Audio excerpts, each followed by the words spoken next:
What's up, guys? Don't forget to smash that like button, drop a comment, hype up the video, and if you're new here, hit that subscribe and join the family. In the middle of the forest, a man was examining a mushroom and commenting that the base salary was 5 silver spirit stones per year and that if he saved for 20 years, he would be able to buy his own freedom. Because of that, he only needed to endure another half year, switch his servitude contract, and go straight to the territory of the Orthodox sect in the south. Eli picked the mushroom, saying that this way the sky would be the limit and the sea infinite, because he no longer wanted anything to do with the demonic sect. Suddenly, something began to float in front of him, and when he pressed it, a system appeared congratulating young Master Yun, informing him that he had collected 1 energy point and that the current total of spiritual energy points was 99,999,999. If he continued like this, he would be able to surpass 100 million. And after that, it would only take upgrading the system to break through all limits. However, he became irritated, saying that more than half a year had already passed and that no matter how many spiritual pearls he collected, the total was always stuck at that number, questioning who had created that trash system and whether this was even possible, maybe something made by Pinduoduo. He showed his finger to the system, saying that if it had any guts, it should just let him invite a few rookies to go with him to crush Luliang. Suddenly, he heard a noise in the bushes and backed away in fright, wondering which disciple was making such a mess so early instead of sleeping. He introduced himself, saying that he was Yun from the kitchen team and that they should go easy on him. But then he heard a woman's voice telling him that he needed to come closer or he would be killed. He put the basket on the ground, thinking that when the system was upgraded and he became the protagonist, he would teach everyone in the holy demonic sect what it meant to live under the rule of law. Annoyed, he thought that everything there revolved around assassinations, theft, and slaughter, and that it was driving him crazy. Suddenly, someone grabbed his leg, and he felt a terrifying energy that began to drag him into the bushes. The girl climbed on top of him, pressing him to the ground, and breathing heavily, looked at him and said that he was actually quite handsome. The protagonist panicked and asked if she was from the Pavilion of Pleasure because he was still level 0 and dual cultivation could end up killing him. Moreover, the demonic palace forbade killing fellow sect members. However, the woman began tearing his clothes apart quickly, and the protagonist tried to scream, but obsessed, she simply covered his mouth, telling him to shut up and say nothing, saying that he only needed to raise his external body. The protagonist tried to say that he was just an ordinary guy and had nothing to offer her. Yun began to think that apparently she followed no basic laws, since she seemed like a demonic spider, because any little sound already triggered her desire. The woman took an animal out of her mouth, saying that she would give the protagonist some help and telling him to swallow it because she would give him a night of pleasure he would never forget. The protagonist became a little frightened and asked her to wait just a moment, thinking that this woman might be the demoness of the Valley of 10,000 Insects. However, the girl asked if he really thought she had time to waste and shoved the insect into his mouth, forcing him to swallow it, and very quickly he became aroused, while she said that he was very lucky. Everything began to become clearer. The fish, the dragons, the objects, the trees, and the plants. And so time passed. She told him to watch as she began to let down her hair and very quickly started to transform, with the clothes on her body changing completely. That was the sect leader, Wu Xiaoyan. Sometime later, the protagonist was completely exhausted, and the sect leader began to stretch, looking at him and saying that he was not bad at all for an ordinary human, since he had managed to endure an entire day without dying of exhaustion. She pointed out that he was an excellent medicinal conductor, and that it was truly a pity that he had the misfortune of encountering her precisely when she was poisoned, because now he could only end up as medicinal residue. Slightly annoyed, she looked at her own hand and said that apparently the poison had not yet been completely eliminated, but at least it was being suppressed for now, so she would need to think of something later. Xiaoyan looked at Yun and said that on that day she had lost her own purity and that no one could know about it. Therefore, he, as a disciple of the demonic palace of the 9 hells, should offer his life to her, because that was the greatest honor he could receive. Releasing her powers once again, she changed her tone of voice, saying that she would let him depart gloriously, but in the middle of her breasts, something began to make a noise, and suddenly, a ball of energy burst out from inside. The leader is surprised to see that the eternal soul flame truly reacted, and apparently, that boy has something to do with it. She goes to the protagonist and begins concentrating energy in his abdomen, becoming even more astonished, and asks Sweetie to keep an eye on that boy for her, because he is not a simple medicinal residue, but an absolutely perfect healing miracle. In the inner palace of the demonic palace, Xiaoyan arrives completely exhausted, complaining that the so-called righteous sects attack with an extremely cruel poison. She notices that her own hand is getting worse, runs to the edge of the water and observes her reflection, utterly irritated. Even so, she decides to set it aside because when she exterminates that entire sect, she will force all of them to hand over the antidote, and now all of them are already on her blacklist. At that moment, another woman appears attacking with everything she has, shouting that this is the forbidden sacred territory of the sect leader and that invaders must die. Xiayan blocks the attack and quickly grabs Yainer by the neck, asking if not even she is capable of recognizing her own master. Struggling to speak, Yainer realizes that she is facing the sect leader. Xiayan releases her, and Yainer falls to the ground gasping for air. The leader asks what she had said before entering seclusion, and emphasizes that she had ordered her to take care of the demonic palace without causing trouble, because she hates troublesome things. Yainer apologizes to her master, saying that she's too stupid to understand what she meant. Xiayan agrees, stating that she truly is stupid, foolish, and completely hopeless. Terrified, Yainer begins to scream, saying that she admits all her mistakes. Xiayan asks whether she revealed where she had been cultivating in secret, since she had only told that to a single person, her own subordinate. Yainer replies that she would love to learn from her master and admire her alone, so she would never tell anyone where she was. She also asks who is responsible for leaving the leader in such an adorably miserable state, saying she would personally exterminate that person's entire clan to avenge her. Xiayan says that, judging by the type of attack, it was probably ice from the Great Void. Yainer says she will remember this information, but Xiayan orders her to put massacres and arson aside for now, because she has other orders to carry out, and warns her that if she messes things up again, she will be hung on the gate of that demonic palace for 300 years. Yainer guarantees that this time she will be extremely careful. The leader tells her not to tell anyone that she has already left seclusion and to find a way to deliver the Eternal Light Bracelet to that boy named Yun from the False Hall. Yainer says she will do all of that, but points out that the bracelet is her master's most precious treasure and that there are rumors that whoever possesses it can rule the world. Xiayan cuts her off, saying that she only needs to do what she was told and stop talking nonsense. Then she stands up and asks for some ordinary clothes to be prepared, because she will infiltrate and stay by the protagonist's side for a while her subordinate only needs to make sure that everything remains in order on Lord Siyu's side. Yainer begins to cry, asking if the leader is really going out again. Xiayan gets irritated, tells her to act normally and stop behaving like a lunatic all the time, explaining that she will only stay in the false hall and is not going anywhere, so they need to end the conversation so that each of them can carry out their tasks. Meanwhile, in the middle of the forest, the protagonist begins to open his eyes and, still confused, tries to get up, asking where he is. Suddenly, he remembers everything that happened and starts trembling, screaming that he is no longer pure. Right after that, the system appears again, congratulating him and informing him that he has gained another point. The protagonist is confused, asking what he did to get that point, while the system continues announcing that he now has a total of 100 million points, that the objective has been achieved, and that the system has begun updating. An earthworm tries to come out of the ground, but as soon as it appears, it notices several predators around, and the same happens with some chickens, as other people arrive to capture them. In the demonic palace of the Nine Hells in the False Hall, a man lights a fire to roast the chicken he had caught and asks the protagonist, who approaches shortly after, where he had gone since he had not seen him all day, also noticing that he has no clothes on. Yun answers his master that someone slept with him. The master asks if that was all, and the protagonist explains that he had gone to dig up some vegetables behind the mountain and ended up running into a senior sister from the Valley of 10,000 Insects, adding that he does not know if she went crazy or what happened, but that it might be that. However, she treated him with a rare tonic and squeezed him for an entire day, and the master begins to reflect deeply on this, commenting that his disciple is a prodigy boy. Yun asks whether that fire feather chicken should not be offered to the hall leaders, questioning whether the master is not afraid of being hung and punished for roasting it in secret.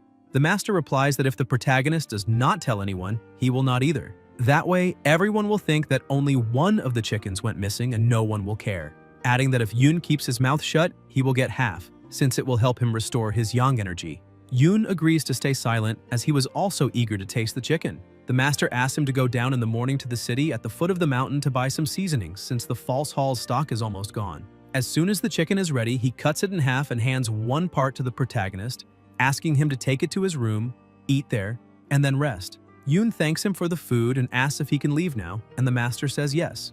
As the protagonist leaves, the master thinks that he has grown a lot and that it is no longer possible to keep him by his side all the time. A few minutes earlier, Yainer had gone to speak with her protagonist's master, saying that she had a friend who would infiltrate and stay by Yun's side, and that because of that, he needed to make up some excuse to send him down the mountain in the morning. The master replies that he understands and asks whether the sect leader has already left seclusion. But Yainer dodges the question, asking what kind of nonsense he is talking about. He starts laughing, saying that he already understands everything because heaven knows, earth knows, she knows, he knows, and the leader also knows. He thinks that the sect leader is aging like a fine wine and remains as wild as ever. The next morning, the protagonist has already gotten up and is going down the mountain in a great mood, thinking that when joy comes, the spirit rises, and that even being drained to the last drop, everything was completely worth it because that senior sister from the Valley of 10,000 Insects was practically his benefactor. However, the night before eating the chicken, he had been very embarrassed thinking that an adult man being drained almost to death by a woman, if that spread, would make him unable to fit in with the orthodox sects. Therefore, if he encountered that demoness again, he would do everything to make it so she could barely walk. He starts eating, still irritated by the whole situation, but realizes that he barely managed to see her face, so how could he possibly find her? Besides, they say that even the weakest girl from the Valley of 10,000 Insects is already level 15, while he is just an ordinary level 0 guy, so he starts to think he is going crazy for even thinking about revenge. While eating, he wonders whether that chicken will really be able to restore his energy, but suddenly the system appears, startling him, and announces that the update has been completed. As a reward for the young master's exhausting effort in collecting spiritual pearls over the years, he will receive a humble gift. The system asks him to click confirm to open the treasure chest, and even though he is wary, wondering what it could be, he decides to open it. As soon as the chest opens, the system announces that he has received a fantastic reward and that he now possesses a bonus of 2 extra lives. Yun asks if that means that even if he dies, he can come back, and the system responds that that is exactly it. In addition, it asks him to look at the main screen because from that moment on, he has unlocked the feature of Fusion of Destiny, encounter fragments, and explosive talent. Destiny encounters are everywhere, and when the young master reaches the peaks of bliss, everything will become even more evident. Yun asks the system to wait a bit because something strange just passed across the screen, and the system starts laughing, which irritates him even more. The system explains that it is nothing like what he is thinking, that it is just a foolproof mode, simple and super practical. Yun thanks it, asking the system to stop that because it is very weird, but the system adds an extra note saying that if he wants to level up from that moment on, he can spend the accumulated spiritual energy points and jump directly to level 60. The protagonist thinks that jumping from level 0 straight to 60 in one go is basically asking to be dissected in a laboratory. Returning to the present, he is still thinking about this while going down the mountain, because if he had some artifact or technique that could hide his level, then he could make that breakthrough, but he still does not know how to obtain something like that. Suddenly, he hears some people shouting, telling someone to stop running away. A girl is fleeing from a few men, screaming for help, and runs toward the protagonist, begging him to save her. The men manage to grab the girl, who keeps crying for help, and the protagonist feels irritated, saying that they are trying to kidnap a girl in broad daylight, and that, apparently, this world no longer has any law. However, the men start looking at him. Yun becomes frightened and begins to question whether he should save her or not. Because if he does nothing and this story spreads, then how will he be able to enter an orthodox sect later? However, he is only level 0, and if he does something, it is basically suicide. He starts trembling, thinking that at this point he has no other choice, and asks the system to redeem all of his points. He charges forward thinking that with great power comes great responsibility, because this way he will beef up his resume for a future application to an orthodox sect. In the middle of the way, he ends up hurting his foot and tumbles down the steps, leaving everyone shocked, but he gets up shouting for them to release that girl. He starts thinking that apparently this is the power of someone at the end of the foundation stage, because in all manhwas, people always seem to reach the foundation as if it were something easy. One of the men holding the girl asks if the protagonist is a cultivator. Yun begins to smile, saying that this place is very close to the demonic palace of the 9 hells, and asks the man what he thinks he is. The man says that apparently the protagonist is a Taoist from the demonic palace of the 9 hells, and asks if he wants to join their gang. But another man scolds him, asking how they could possibly join, questioning what level the first guy thinks he is, because that girl is clearly meant to be enjoyed by the Taoist master. They push the girl toward the protagonist, call him master, say that she is all his now, and then start running away. Yun is stunned, asking if that is really all that is going to happen. The girl calls him young master and thanks him for saving her life, The protagonist thinks that he did not really do much, actually, and does not know why he spent 50 million spiritual points to level up, since he did not even need to do that because it would have been enough to just say that he was a disciple of the demonic palace of the Nine Hells. He tells the girl that she is safe now and can go back home. However, she clings to the young master, saying that her parents ended up hanging themselves because of gambling debts, and that now the debt collectors are after her, so she has nowhere to go. With a pitiful look, she says that the protagonist saved her, and that, if he does not mind, she would really like to dedicate herself completely to him. He is surprised because he did not expect that and asks if she really wants to dedicate herself to him. The girl answers yes and says that they can even consummate it right there, because she is at his disposal. Yoon turns his face away, saying that there is no need, because he does not even have that function. The girl is surprised, and he tries to explain what happened during the previous night, after he ate the fire feather chicken roasted by his master. The partner down there ended up waking up at midnight, and he had to try to deal with the situation. But the result was that every time he tries to operate the stomach, he ends up writhing in agony, and apparently that demoness planted some kind of insect curse inside him, and now he is simply too good to be able to cultivate. He points out that he did not do anything special, but seeing the situation she is in, he ends up agreeing and asks her to accompany him to the city at the foot of the mountain. When they get there, they can think of something. The girl smiles, saying she will do as the young master commands. The protagonist says that they need to find a place to rest and that early tomorrow morning they will go shopping. She smiles and agrees, but ends up surprised when she asks the young master what he is doing. The protagonist, who is spreading a mat on the ground, explains that the mat is for her to sleep on, because he will stay leaning against the wall since he's already used to that. He smiles, asking her not to worry because she will be completely safe there. The girl gets a little irritated, saying nothing, just watching as the protagonist sits down next to the wall, saying that he will sleep right there. He comments that, as an external worker of the false hall of the demonic palace of the Nine Hells, a night in a hotel costs 10 copper coins, and the daily allowance for travel missions is also 10 copper coins. So if he saves, he can earn 15 copper coins per day on these tasks. By being very careful with his spending, he has already managed to save 1,500 copper coins, which amounts to a total of 15 silver coins. The girl, who is lying down, notices a mosquito flying beside her, and when it lands on her face, she gets up irritably and crushes the mosquito, complaining that the protagonist is extremely stingy. The next morning, the two of them rush around the city to do some shopping. As soon as they finish buying everything, the protagonist says that now it is time to help her find a family to take her in. The girl grabs his clothes and, with tears streaming down her face, asks the young master if he is really trying to get rid of her. Yoon tries to explain the situation but realizes that there are many people nearby who could overhear them. So he calls her to a corner and says that she also heard yesterday that he is from the demonic sect of the Nine Hells, and that such a place is not suitable for an innocent girl like her. That is why he is doing this, for her own good. The girl replies that even so, she thinks he is a good person. The protagonist says that he really is not like the others, because his goal is to gain his freedom from the kitchen and take the entrance examination of the immortal sect of the Nine Heavens at the end of the year. The girl makes a disappointed expression but applauds him, saying that he is truly amazing, and emphasizes that she does not want to go anywhere, only to stay by his side. In fact, that girl is the leader of the demonic sect, Jiayan, and she thinks that apparently he wants to change sides. But that will remain only in his dreams. Yoon stresses that the people of that demonic sect kill without blinking and are all ruthless. Because of that, he survives there, as if he were walking on extremely thin ice. Jiayan hugs Yoon and says that within the sect, no one can eliminate their own companions, so at least she will not be in danger of death. With so many debts on her back, hiding inside a demonic sect is actually even safer. With a very sad look, she begs him not to abandon her. The protagonist tries to speak, but when he looks into her sincere eyes, he starts to cry. He thinks that this is truly very sad and that it breaks his heart, feeling extremely guilty. He takes a deep breath and ends up agreeing, saying that it is fine. However, he emphasizes that even if he agrees, they still need the approval of the kitchen superior, because if he says no, then he will have to send her back down the mountain. Ziayan smiles and agrees.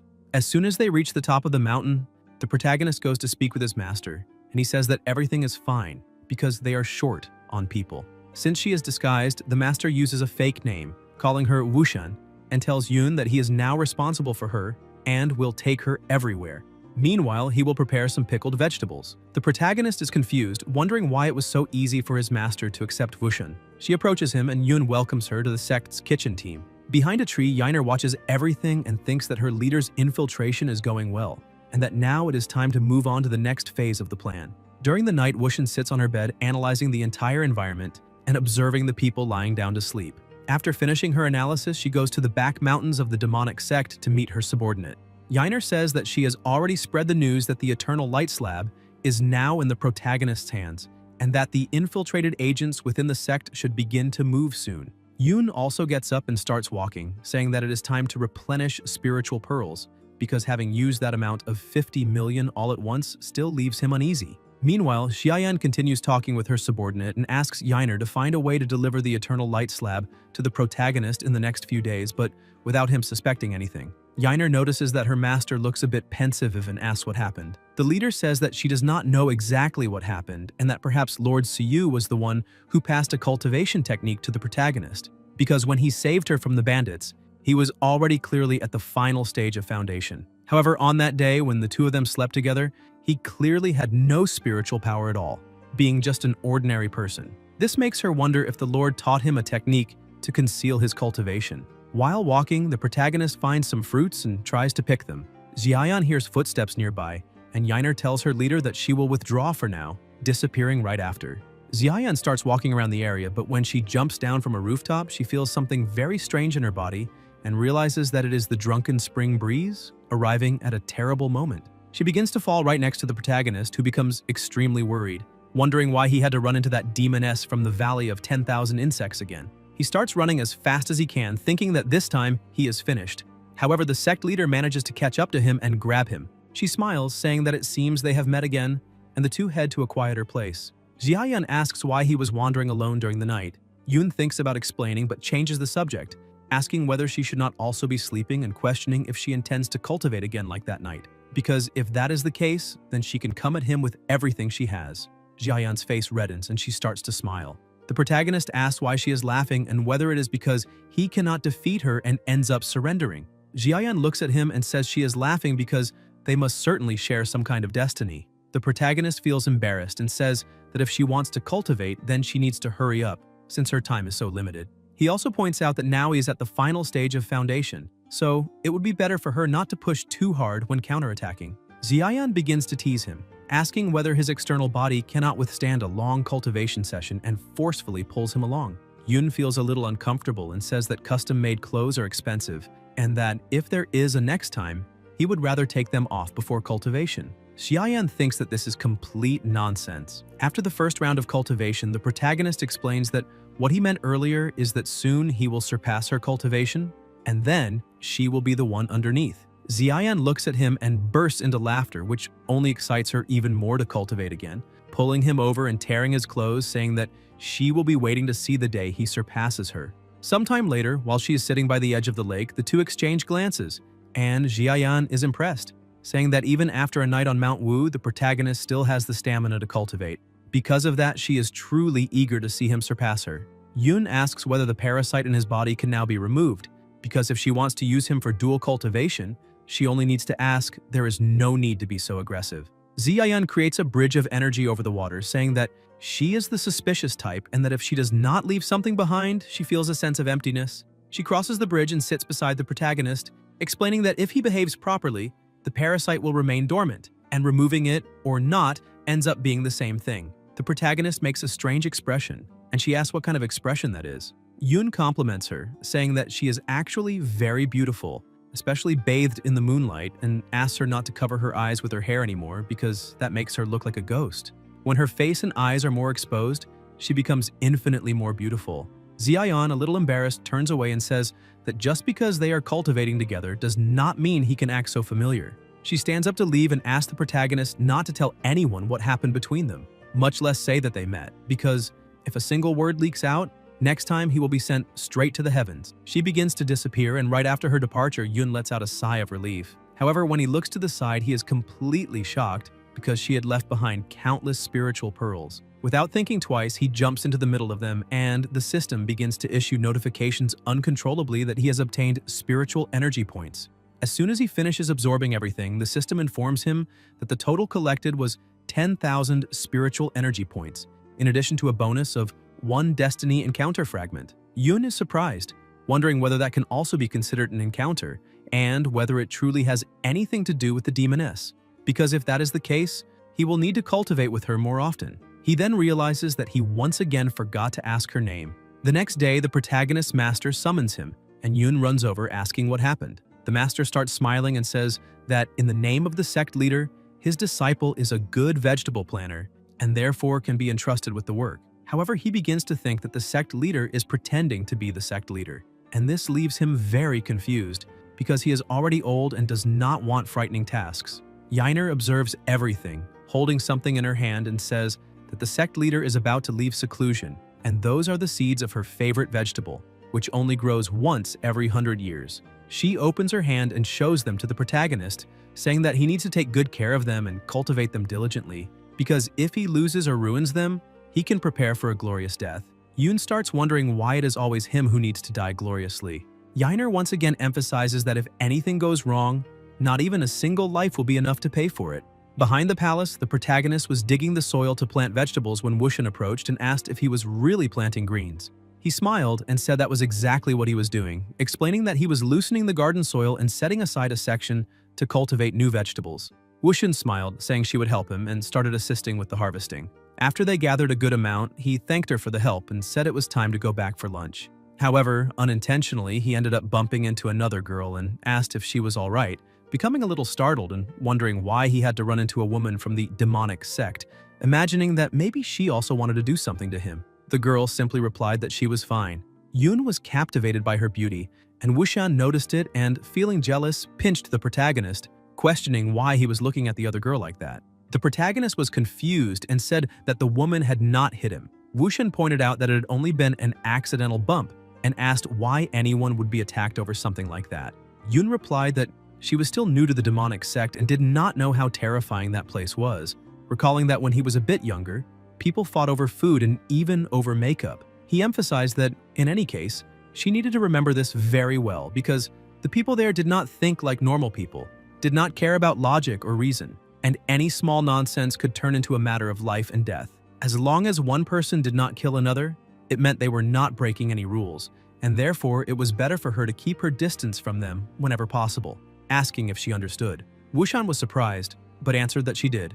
Yoon looked at her, took a deep breath, and said that he was the one who had brought her into that place, so he was responsible for her, and that as soon as he managed to save enough money to buy his own freedom, he would also take her along to join a righteous sect. Wushan asked if that was serious, saying she could hardly wait. The protagonist became a little embarrassed and said yes, because a real man always keeps his word. Wushan began to celebrate, saying that he was truly a very reliable person. But inwardly, she thought that this insolent fellow was always talking about running away and wondered if he really thought he could escape, because as her little toy, he belonged to her, alive or dead. Sometime later in the kitchen, everyone was working hard when Wushan called Master Ho and said that she had been there for a few days already and had barely done anything. So she was feeling uncomfortable, stating that if there was any task at all, he could just give the order. Since the protagonist's master already knew that she was the supreme sect leader, he was frightened by the request and said that, in truth, there was almost nothing to do.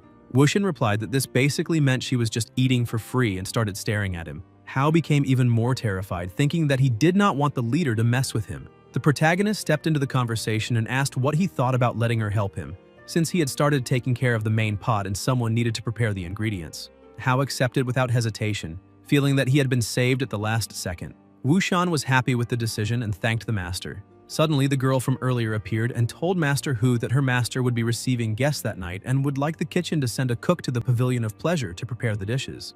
Yoon realized it was the same girl he had bumped into at the garden entrance. Hao asked her to wait a moment, explaining that Master Shen liked spicy food and that he needed to see who was most suitable. The girl glanced to the side, saw the protagonist, and asked why they did not let that young cook handle it. Yoon was surprised to be chosen and asked if they really wanted him. The girl replied yes and asked if he did not want to do it. The protagonist said that was not the issue and explained that he had just started cooking and was not worthy of preparing food for a hallmaster. The girl ignored his words, saying it was already decided and that she would be waiting in the courtyard. Hao ended up agreeing, saying it was fine. Sometime later, on the way to the Pavilion of Pleasure, they heard the sounds of people cultivating, and both of them felt a little uncomfortable. The protagonist wondered how something like that passed inspection. The girl smiled and explained that the Pavilion of Pleasure's mistress cultivated the harmony technique and that everyone there cultivated in pairs, asking if the protagonist really did not know that. He smiled, trying to play it off, and said that he had heard very little about it, thinking that he really had not expected them to cultivate like that in broad daylight. finding it extremely shameless. The girl commented that they had finally arrived at the kitchen. She treats Wushin like a little girl, saying that she needs to stay in the kitchen, assisting and taking care of the vegetables. Meanwhile, she will take the little chef to the cellar to fetch the wines for the hall mistress's banquet. With a beautiful smile on her face, the girl approaches the protagonist and asks him to accompany her. Wushin watches this, on the verge of reaping a life, but forces herself to restrain it and takes a deep breath. She bends down to start cooking while thinking that those two had bumped into each other in the garden and used that so-called encounter of destiny to put Yun in as the cook. And now she was even taking him to the cellar. Rage begins to surge again, and she thinks that either this is a huge coincidence or someone planned all of this behind the scenes. On the way, the protagonist asks Ding if there is still a long way to go, and she replies that they are almost there, needing only to go down a few more flights of stairs. Shortly after, they arrive at the underground cellar. Ding asks if he can help by holding the light while she opens the locked door and asks him to go inside. As soon as they enter, she closes the door again. The protagonist observes the place, completely amazed by the amount of wine stored there. Yun comments that there is a lot and asks how much they need to take. Ding then begins to reveal her true intentions, saying that they still have plenty of time and do not need to hurry. Suddenly, the protagonist falls to the ground, feeling his legs go weak. Ding approaches, but realizes that something is wrong because he should already be under the effects of the harmony technique. So why is he not reacting? Yun, still confused, starts wondering why she's acting that way and whether it is possible that she also wants to cultivate with him. Ding decides to increase the dosage a bit, and the protagonist asks why that woman is making him breathe in secondhand smoke. Ding starts questioning what is happening and why the protagonist still has not fallen, but soon realizes that a person with a firm mind is difficult to control, and that she just needs to push a little harder to activate the effect. She says that only the two of them are there, and that they could let the sparks fly and the fire ignite. Yun becomes alarmed, wondering if she is really serious. Even so, he slaps her hand away and says that he has not learned the basic techniques she uses. So, if they cultivate like that, he might die on the spot, and if that happens, she will not be able to explain anything. Ding keeps moving closer and asks if she is beautiful. He smiles faintly and answers yes, but already suspects that the smoke from before is obviously the cursed technique of the Pavilion of Pleasure. To him, it is already too late for her to try using that, because even that demoness from the Valley of 10,000 Insects has already trained him down to the bones, so he no longer has any desire to cultivate with another person. Ding asks why the protagonist's body is so stiff, whether it is embarrassment or restraint, but Yun remains unmoved, grabs her shoulders, and directly asks where the wines they need to take are. Ding still tries to insist, saying that the cultivators of the Pavilion of Pleasure seek only cultivation and not sincerity, but that she really wants the protagonist's heart. Yun finally gets irritated, forcefully pushes her away, throwing her to the ground, and says that it is not that he does not want to cultivate with her. It is that he truly does not have that function, so she needs to look for someone else. He turns to the wines and comments that, apparently, Hall Mistress Shen likes stronger wines, so she needs to help him find the appropriate ones, as well as pick up a bottle of Huadiao wine for him to use in the soup. Ding asks whether the protagonist has still not practiced dual cultivation. Yun feels uncomfortable with the question and emphasizes that this is something very personal, so he does not want to answer. Ding begins to reflect, recalling that the protagonist's legs had failed earlier, and that it seemed he was under the effect of the harmony technique. But even after she tried to initiate cultivation, Yun did not react, so the technique must have failed, and only someone with a truly pure heart would be immune to the harmony technique. At that moment, she realizes that Yun truly is a good man. At the same time, the protagonist notices something shining in the corner of the cellar and realizes that it is a golden spiritual pearl, the highest prize. When he touches it, the system appears congratulating him for collecting his first golden spiritual pearl, informing him that he has gained 5,000 spiritual energy points, that the encounter reward has been activated, and that 2 fragments have been registered. Yun asks her where that wine she mentioned earlier is. Ding is distracted, staring at the protagonist, thinking that this delivery for the guest turned out better than expected and that maybe that person.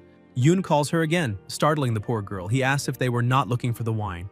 Ding grabs his arm and says that the wine is right there. She picks up a jar and comments that her mistress can handle her drink well, so they need to take 2 more jars. After gathering the wines, they start heading back. Ding wonders why the rumor that the eternal light soul flame is with the protagonist spread so suddenly. And perhaps it is just a smokescreen, because he was not affected by the harmony technique. That means he must have a pure heart, completely unsuitable for surviving inside the demonic sect of the 9 hells. The more she thinks about it, the more suspicious it seems, so she needs to investigate it to the end. Meanwhile, the protagonist is looking at the system screens, thinking that he already has 3 fragments and that if he can trigger one more encounter, he might be able to assemble a talent. From the experience he just had, encounters mean going through something out of the ordinary, and that girl must have used the harmony technique on him. Otherwise, his legs would not have gone weak. That was something unusual, and because of that, he ended up obtaining a golden spiritual pearl and activating an encounter. And if he stays only in the kitchen and does not unlock new scenarios or events, it will be difficult to get more encounters. Not long after, they finally arrive at the destination. Ding explains that the banquet dishes need to start coming out at dusk, and that he cannot forget that. Yoon says he understands and that now she can leave everything with them. Wushan starts approaching with a knife in her hand, celebrating that he has returned. Ding says goodbye to them, and Wushan notices that the atmosphere feels different. Before leaving, Ding calls the protagonist, saying that she truly thinks he is a good person and invites him for a walk in 2 days. The protagonist smiles and says that he will go. He thinks that a walk means unlocking a new map and that even if that woman is a bit strange, as long as the sect rule of not killing companions remains in force and with the curse that the demoness placed on him, the harmony technique will not affect him. Therefore, going on the walk is more advantageous than dangerous. But in reality, the danger was not in the walk. Wushan starts to become extremely irritated, thinking that apparently that insolent fellow is tired of living, since he dared to accept another woman's invitation. Ding is happy and says that it is settled that in 2 days she will come to the kitchen. Yoon smiles and agrees. Wushan tries to restrain herself and angrily goes back inside. The protagonist looks at her and asks if she would like to go with him, but she raises the knife and chops the carrot with great force, saying no, and emphasizing that the other girl did not invite her. Yoon walks closer to the kitchen, impressed, because she had already finished preparing all the dishes. He tries to put his hand on her shoulder, saying that he did not expect her to be so skilled. However, Wushan slaps his hand away, asking if he really cannot see that she is emotionally shattered, and that if she were not hiding her identity, she would have executed both of them on the spot. Yoon picks up a spatula, saying that she worked very well and that now he will take care of the rest of the preparation. At dusk, inside the kitchen, the protagonist is preparing the dish together with his chief, when suddenly, the two of them hear the loud sound of a door slamming. Hao asks what Yoon did to Wushan, saying that he does not know, and his master says that he had better start praying. Yoon is confused and then decides to go to her room. He knocks on the door, asking if he can come in, saying that the master noticed she was not eating and told him to bring her some food, but Wushan only lets out a very loud scream, telling him to get lost immediately. Frightened, he says that he will let her rest that night and runs off. Inside the room, she is sitting on a chair, very upset about the situation, thinking that she had to run into a complete idiot like that woman again so soon. Yainer opens the window calling for her mistress and smiles, saying that she has arrived. As she tries to climb in, part of her clothes gets caught and she asks for help. Xiaoyan says that now Yainer is the interim leader of the sect, so she needs to act like one and not be so dramatic. Yainer says that she heard her mistress's call and rushed there in panic. Xiaoyan asks if anyone followed her, but the disciple says she can rest assured because no one saw her arrive. Yainer starts smiling, asking her mistress what happened and who she wants dead, or which sect needs to be exterminated, because she only needs to say the word. Xiaoyan asks if she knows a woman named Ding from the Pavilion of Pleasure. Yainer says she remembers her, since she is the favorite disciple of the hall mistress and has been in the sect for at least 10 years. She asks her master whether she is worried that Ding's identity might not be clean. Xiaoyan answers yes. However, there is still no concrete proof, so Yainer must investigate very carefully and take the opportunity to check the situation within the demonic sect of the Nine Hells. Yainer says she understands and uses the moment to comment that the Eternal Light Soul Flame is the most precious item her master possesses, asking whether she is really at ease letting the protagonist take care of it. Xiaoyan tells her not to worry because even if someone were to steal the Eternal Light Flame, it would be useless in anyone else's hands, since the outside world has no idea what it truly is. And as long as it does not fall into the hands of that person from the immortal sect of the Nine Heavens, everything will be fine. Meanwhile, inside his room, the protagonist is examining an object Yainer handed to him, wondering whether it really is a seed. Even so, he decides to leave doubts aside and plant it in a pot, because if the sect's interim leader said it is a seed, then it must be. He still does not know where to place it, since something so important cannot be left just anywhere. He looks toward the window and suddenly gets an idea, thinking that the most dangerous place is often the safest, and that putting a pot by the window makes perfect sense. Besides, he cannot imagine who in that place would be bored enough to steal the leader's vegetables. With everything settled, he throws himself onto the bed and falls asleep. The next morning, early on, everything is going smoothly. Ding appears, saying she has arrived, and goes to speak with the master, mentioning that she invited the protagonist for a walk and asking whether he is free to go. Hao tells her to ask the protagonist directly, and he ends up accepting. However, the master is surprised and asks whether Wushan will not go with them. With just one more push needed for her mind to collapse, Wushan starts shouting at Master Hu, asking whether he really wants her to go there to ruin the mood between the two of them, then storms off angrily, saying she will go back to sleep. Hao is left confused, wondering why everything feels so baffling. Meanwhile, by the edge of a stream, Ding comments that the weather is very nice and that they can relax a bit in the sun. Yun looks around, thinking that he needs to obtain something, whether spiritual pearls or encounters. Ding calls the little chef to sit beside her, asking whether his legs are not sore from all the walking. Yun is surprised and goes over, asking whether she really invited him for a walk just because she thought he was a good person, while thinking that he will not believe just anything someone from the demonic sect says. Ding replies that it is not only that. Yun, a little embarrassed, says that if she has something to say, she can say it, and if it is something he can help with, he will try, and if not, then there is nothing to be done. Ding touches his face and says that on that day she really did use the harmony technique. However, he did not react, leaving the protagonist surprised that she admitted it so openly. Ding continues, saying that this only proves the little chef has a truly pure heart, because the harmony technique only works fully when there is genuine affection, and only then does dual cultivation have real meaning. Yun starts questioning whether he truly has a pure heart. Ding points out that this time the little chef did not refuse her invitation, and asks whether that does not mean he also feels something for her, remarking that, judging by appearances, the man is willing and the woman is in love, so they can begin cultivating. Yun smiles and says that this is far too ordinary. Ding is surprised and asks what exactly he means by that. The protagonist explains that he means it literally and asks whether she does not have something more special, something not seen every day. Ding begins to smile, thinking that apparently he is not a man with a pure heart after all. But that makes complete sense, since how could there be good people inside a demonic cult? She concludes that he must have thought the temptation in the wine cellar was not enough, and now wants something even more extravagant. Yun thinks that it is very rare to get a chance to go out on a trip and that it is better to take advantage of this opportunity to trigger an encounter no matter what, and since he does not even have that function clearly anymore, whatever she wants to do is fine. Ding smiles and says that no matter how special he wants it to be, she will still be able to meet his expectations. Yun comments that he does not have much experience with this kind of thing, so he will leave everything in her hands. Ding starts to smile, saying that he really is amusing, but thinks that apparently the protagonist is seeking intense thrills, so she will give her all to accompany him to the very end. She stands up and asks him to wait a moment because she wants to make some preparations. Ding takes out a few chords and asks if he would like to use them. Yun starts to feel excited, thinking that her tricks are truly unusual, and that he will certainly earn a good reward in gold coins. Ding also becomes excited, thinking that this is exactly what should be expected of someone from the demonic cult, and begins tying him up. But death is very close. Jiayan is secretly watching the two of them, dying of jealousy, thinking that that scoundrel, after becoming her man, still dares to think about fooling around elsewhere, and in such unusual ways at that. To her, such crimes deserve an unforgivable death, being slowly cut to pieces, with no chance of reincarnation. Ding asks if Yun wants to go even deeper, and he answers yes, although he starts to feel a bit worried because the system has not reacted at all so far. Perhaps those bondage games are something common in this era. Since she is from the Pavilion of Pleasure, using binding techniques must be standard practice for her. He decides to empty his mind and surrender body and soul. Ding smiles, saying that he is truly very funny, and comments that if she had known he liked this kind of thing, she would have tried something back in the wine cellar. Jiayan cannot believe that the foreplay has already begun, because to her, everything seems to be moving far too fast. They continue, and Jiayan is almost losing control because she cannot understand what that woman is saying. Moreover, the expressions on that insolent man's face are far too exaggerated, since not even when they were in the middle of cultivation had she seen him so excited like that.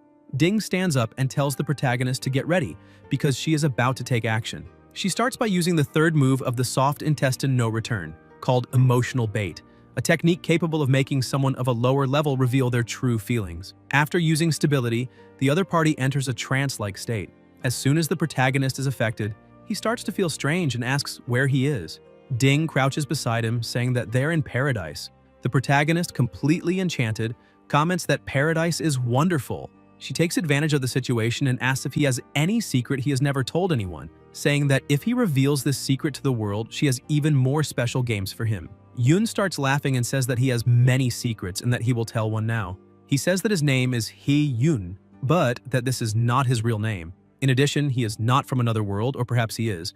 But in any case, he was born there and when he was very small was sold to the demonic cult. Even so, he has a righteous and upright heart, strives to surpass himself and enter a righteous sect, and, omitting countless details, defines himself as an honorable man.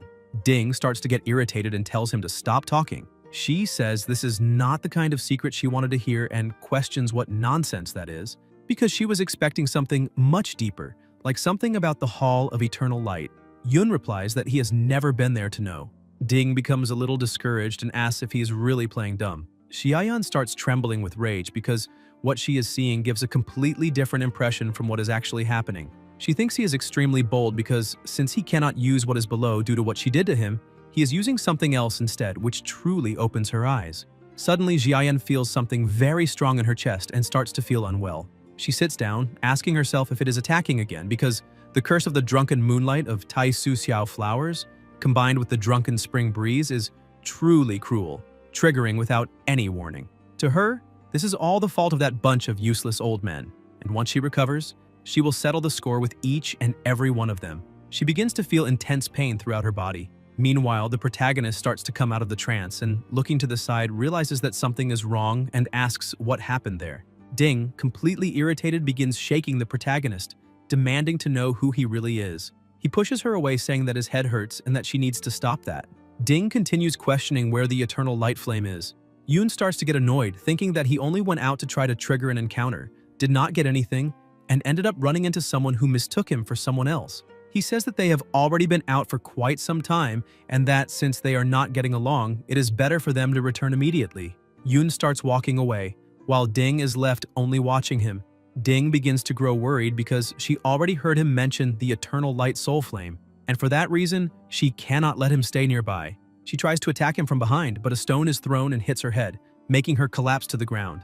Ding looks around, wondering if there really is someone there protecting him, and thinks that maybe he was never affected by her technique and had been pretending the whole time. Apparently that guy is not just a simple cook, and the rumor that he possesses the eternal light soul flame may be completely unfounded. Since she cannot reveal her true identity, she decides she will have to resolve this another time. Yoon looks back and sees that she is no longer there, thinking that people from the Pavilion of Pleasure are all arrogant and that if they cannot dual cultivate to level up, they do not even bother looking at each other anymore, and even the way she left was cold and decisive. Even so, he refuses to return empty-handed, and since he still has not explored that entire forest, thinks there might be several spiritual pearls around. Not wanting to waste the trip, he starts running around trying to gather as much as he can, when he hears another noise coming from behind the leaves and wonders if there is still someone else there, calling out to Ding, thinking she had already left. Suddenly, Xiaoyan falls at his feet and, barely able to move, only tells him to go away. Yoon starts to think that this woman is following him because wherever he goes, she always appears. But he notices that something is different and asks if she is alright, while she only shouts that she already told him to leave. Yoon says it is fine and that if she wants him gone, then he is already leaving, thinking that it is better to take this chance before she decides to cultivate again for an entire day. He says goodbye and turns his back to leave. Still lying on the ground, eyes filled with tears, Xiaoyan watches him depart and thinks that if she told him to go, then it is better that he really goes, because she just saved him, since otherwise Ding would have eliminated him right there, and even so, he is nothing but a scoundrel. As he walks away, the protagonist stops, turns back, and says that he will not leave her in that state because it irritates him. Xiaoyan feels embarrassed but smiles. He picks her up in his arms, saying that she cannot die there, or else what would happen to the parasite in his body. Hearing this, she turns her face away and says it is none of his business, thinking that even though he came back, it was not because of her, but because of himself. Yoon leans her against a tree and asks if she is comfortable, saying that if it hurts, she should just tell him, but she continues refusing help and repeats that it is none of his business. Yoon says that they do not have any real grudge and that, aside from the part where she makes him help her cultivate, she has not actually taken advantage of him yet. Therefore, he cannot simply watch her die and tells her to just do whatever she wants already. Xiaoyan, still irritated and jealous, says she does not need his pity and does not need the protagonist anymore because she is tired of him.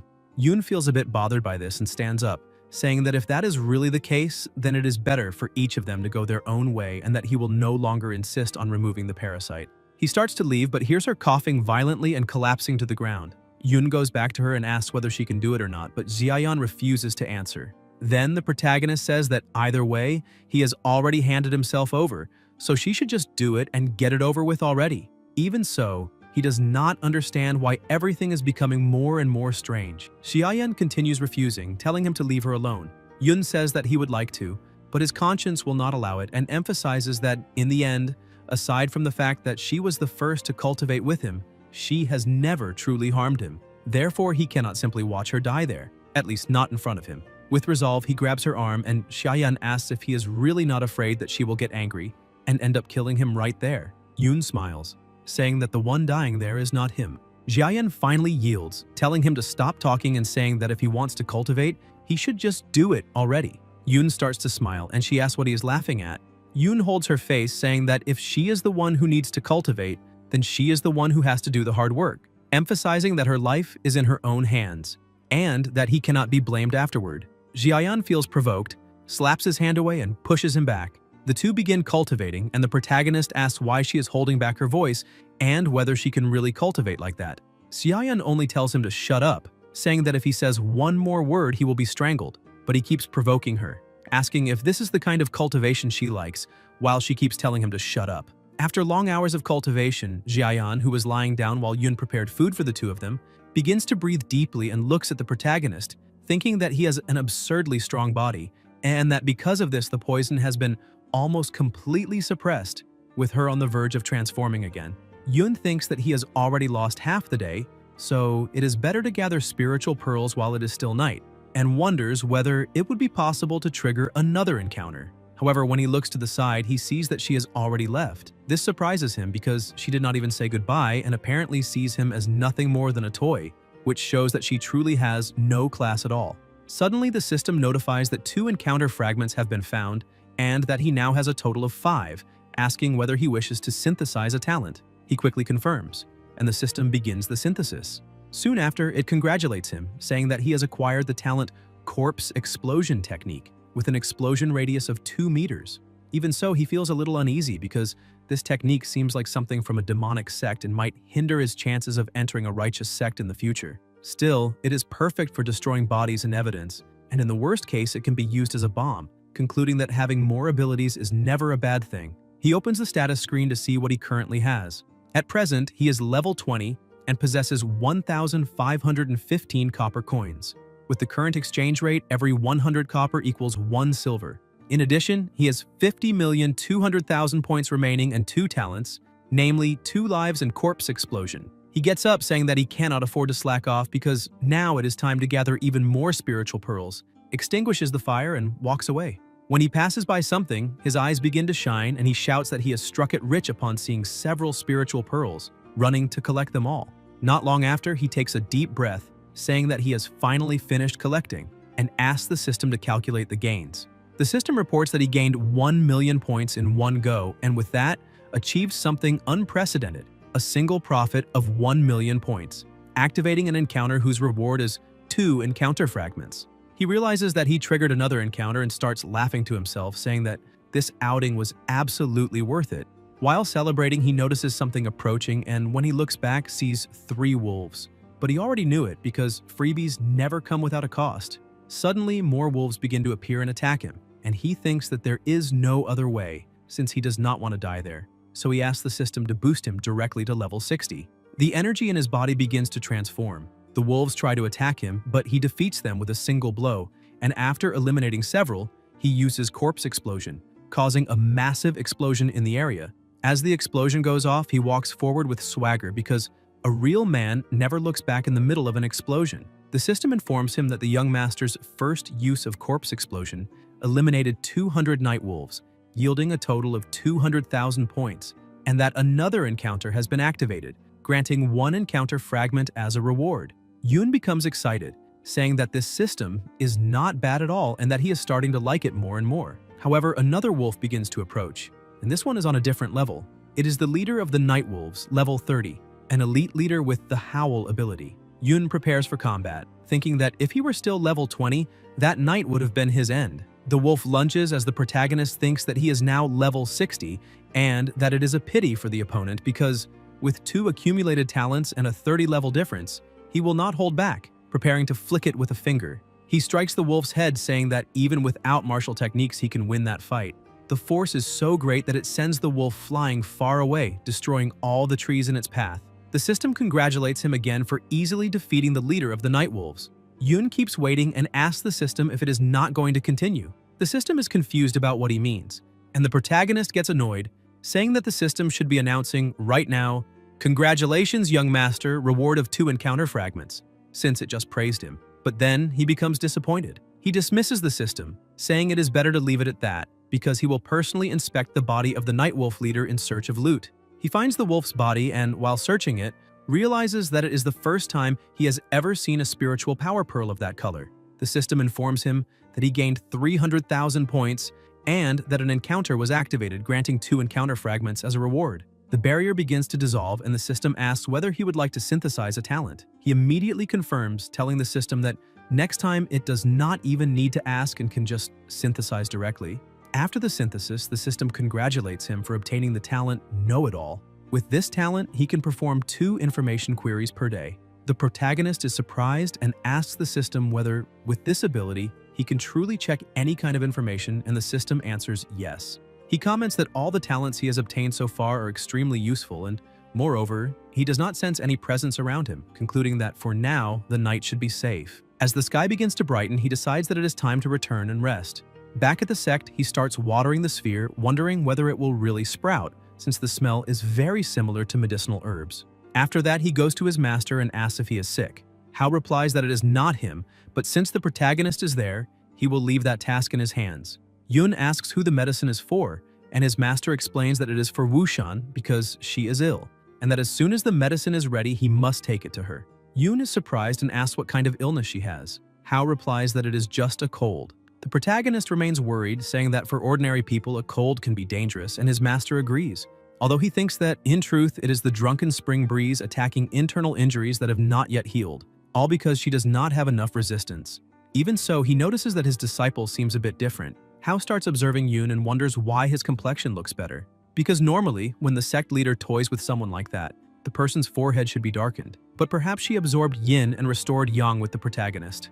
When the medicine is ready, Yun pours it into a bowl and tells his master that he will deliver it. Hao asks him to hurry, thinking that youth really does recover quickly and that if he had cultivated when he was young, perhaps he would have been the chosen one. Yun heads to Wushan's dormitory and announces himself, saying that he brought the medicine. But when there is no response, he slowly opens the door and sees that she is lying on the bed. He asks what happened to her, but again gets no answer. When he touches her forehead, he realizes that it is very hot, which does not seem like just a cold, and that she has a fever. Wushan opens her eyes and asks the protagonist for the medicine. He hesitates, saying that the medicine is for a cold and questioning whether it will really work, but she insists that he hand it over immediately. The protagonist helps her sit up and drink the medicine, although a little spills. He tries not to look, believing that boys should protect themselves when away from home, lays her back down on the bed and tells her to rest, saying that he will look for some herbs to reduce the fever. Wushan can feel that the protagonist's strength has increased significantly once again and that his presence is at least 50 levels higher, which makes her question what is really happening. In the middle of the forest while gathering some herbs, he notices a shadow approaching, and when he looks back, sees that it is Ding. He asks why she left so suddenly from the outing they had the day before, saying that he would like to thank her. Ding is surprised and asks what the thanks are for. Yun laughs and says that next time she has a fun place, she should remember him and take him along. She starts smiling, asks if he is serious, but thinks that he is not quite right in the head. She then asks again whether the Eternal Light bracelet is with him, leaving the protagonist confused. He thinks that a bracelet implies some kind of artifact and does not understand why she keeps insisting on this. He asks what she really means by Eternal Light bracelet, and Ding asks whether he is joking with her. The protagonist starts to get irritated, saying that he truly does not understand what she means, and then uses his ability to research her. The system informs him that she is 18 years old, currently level 29. Her identity is a disciple of the Pavilion of Pleasure and also an infiltrator disciple of Tai Su Xiao, possessing the talent 100 Turns of the Soft Intestine, and that her objective is to find the Eternal Light Bracelet. He is surprised to discover that the Eternal Light Bracelet seems to be some kind of artifact and also did not expect her to belong to a righteous sect. Moreover, he does not understand why she is so obsessed with him. After all, he is just a kitchen helper. Since she is only level 29, she does not pose any real threat, and if they started fighting and he killed her by accident, That would look pretty bad on his resume when he tried to enter a righteous sect in the future. Trying to ease the tension, he calmly asks whether she would like to explain better what is going on. However, she becomes irritated and thinks that she has already observed the entire area and that no one should appear there. Besides, that brat is not as simple as he seems, so extreme measures will be necessary. Suddenly, she lunges forward, grabs Yun by the neck, and slams him to the ground, shouting for him to stop pretending and hand over the Eternal Light Bracelet, promising to spare his life if he obeys. Yun starts to smile and asks whether, if he hands it over, he will really be able to leave alive, and she confirms it as long as he cooperates. The protagonist replies that it is hard to believe that, because a disciple of Tai Su Xiao would normally not let a member of the demonic cult live, so how could he trust her? This makes her even more furious, tightening her grip around his neck as she asks how he knows her true identity, but soon declares that it no longer matters because he is going to die. Yun grabs her arm and breaks it effortlessly. Shocked, Ding quickly retreats and asks how he can be so strong. The protagonist smiles and says that he had already mentioned that he wanted to thank her for taking him on that outing, leaving her confused, not understanding what he is talking about. Yun begins to release his aura and launches into the attack, saying that if she had not taken him along, how could he have gotten the chance to become so rich? Ding realizes that she has no chance at all and screams, asking whether he's not afraid of someone seeing what is happening. She tries to block the attack with her arm, but the force of the blow is so absurd that it pierces straight through her body, sending her flying far away. Yun comments that Ding was not afraid of being seen when she attacked him, so there is no reason for him to be afraid now. And seeing that the fight is already over, he uses Corpse Explosion, causing a massive blast. When the dust settles, he sees that her body has been completely disintegrated and remarks that now everything is clean, without traces, much safer. However, Xiaoyan and Yainer had been watching everything from a distance and are impressed. Yainer points out to her leader that this confirms that that girl really was an infiltrated agent, but wonders how the protagonist discovered it. Xiaoyan says that this is not even the most impressive part, because what truly piques her curiosity is the frightening strength he has been displaying, as well as the techniques he just used. She continues observing and comments that that boy is somewhat sinister, with the look of someone who belongs to the demonic cult, decisive, fast, clean, and who knows how to erase traces. Something very good. Xiaoyan then leaves and instructs her subordinate to tell Siyu to teach the protagonist some real techniques, as well as to keep an eye on the scrolls he's been studying in the library. She also emphasizes that with Ding's disappearance, the spies infiltrated in the cult will probably begin to move, and Yainer must discover all of them and eliminate them without mercy. Yainer replies that her leader's orders are absolute and that she will handle it personally. As the two move away, the protagonist senses a faint trace of presence, as if someone were watching him, and feels a chill, wondering whether no one really saw him eliminate a fellow sect member. He looks back and thinks that it is a shame he lost that girl, since she did not even get the chance to take him to another fun place. Sometime later, the protagonist returns and shouts for his master, saying that he has already come back and prepared medicine for Wushan's fever. But when he looks to the side, he is surprised to see that she already seems much better and asks whether she still has a fever. Wushan replies that after taking the medicine prepared by the master, the effect was almost immediate and the fever had completely subsided. Yun praises Hu, saying that the skills he has in preparing medicine deserve to be regarded as a true cultural treasure. The master asks what he is talking about, but the protagonist decides to let it go and says that he will dry the herbs he collected and store them for future use. Wushan comments to Hao that the protagonist is a good sprout and therefore needs to be taught with great care. Hao laughs and agrees, saying that he will treat him as if he were his own son during his teachings. At the beginning of the night, the protagonist notices that some people are approaching. Tianshui, a disciple of the Pavilion of Pleasure, arrives at the kitchen accompanied by two other girls, shouting for the kitchen supervisors to come out immediately. Everyone goes outside to see what is happening. As soon as Hu recognizes who it is, he starts smiling, saying that it is the young master and young miss of the Pavilion of Pleasure, and asks why he has the honor of such a visit, wondering whether the kitchen's food is no longer pleasing their palate. Tianshui draws his sword. The protagonist notices but does not make any move. Tianshui presses the sword against Yun's face and says that he killed junior sister Ding and that, according to the rules of the demonic palace of the Nine Hells, whoever kills a fellow disciple must pay with their own life, so he wants the supervisor to be a witness to the execution. The protagonist points out that he is just a cook, so how could he possibly defeat a disciple of the Pavilion of Pleasure, and asks whether Tianshui is not giving him too much credit. Tianshui continues shouting, saying that she had said she would visit the protagonist and return soon, yet it is already dark and she has not appeared. They searched the entire area and found nothing, so she must have fallen into his hands. Yoon asks whether that really makes sense, because even if he had done something, how could they accuse him of murder without any proof? He comments that he understands that, being the demonic cult, there is a habit of killing for any reason, but even so, if he were accused of killing someone, they would need evidence, and asks where it is. Hao tells young master Tian Shui that the protagonist is right and asks where the evidence is, because if there is none, he should stop this and not interfere with the kitchen. Suddenly, another person arrives saying that the disciple is indeed missing, and that at the very least the last person who saw her was Yun, so he should be placed under observation. This person is Yu Xingque, the mistress of the Pavilion of Pleasure. She suggests to Hu that the protagonist be placed on the mirror platform for a few days, and once the investigation is concluded, his name can be cleared. Hao is not pleased with this and asks whether she really wants to confine him. Yu Xingque replies that it will be only 5 days and that she will give the protagonist a larger room. Hao looks back and sees Wushan almost losing control. He realizes he needs to do something and asks what will happen if he refuses.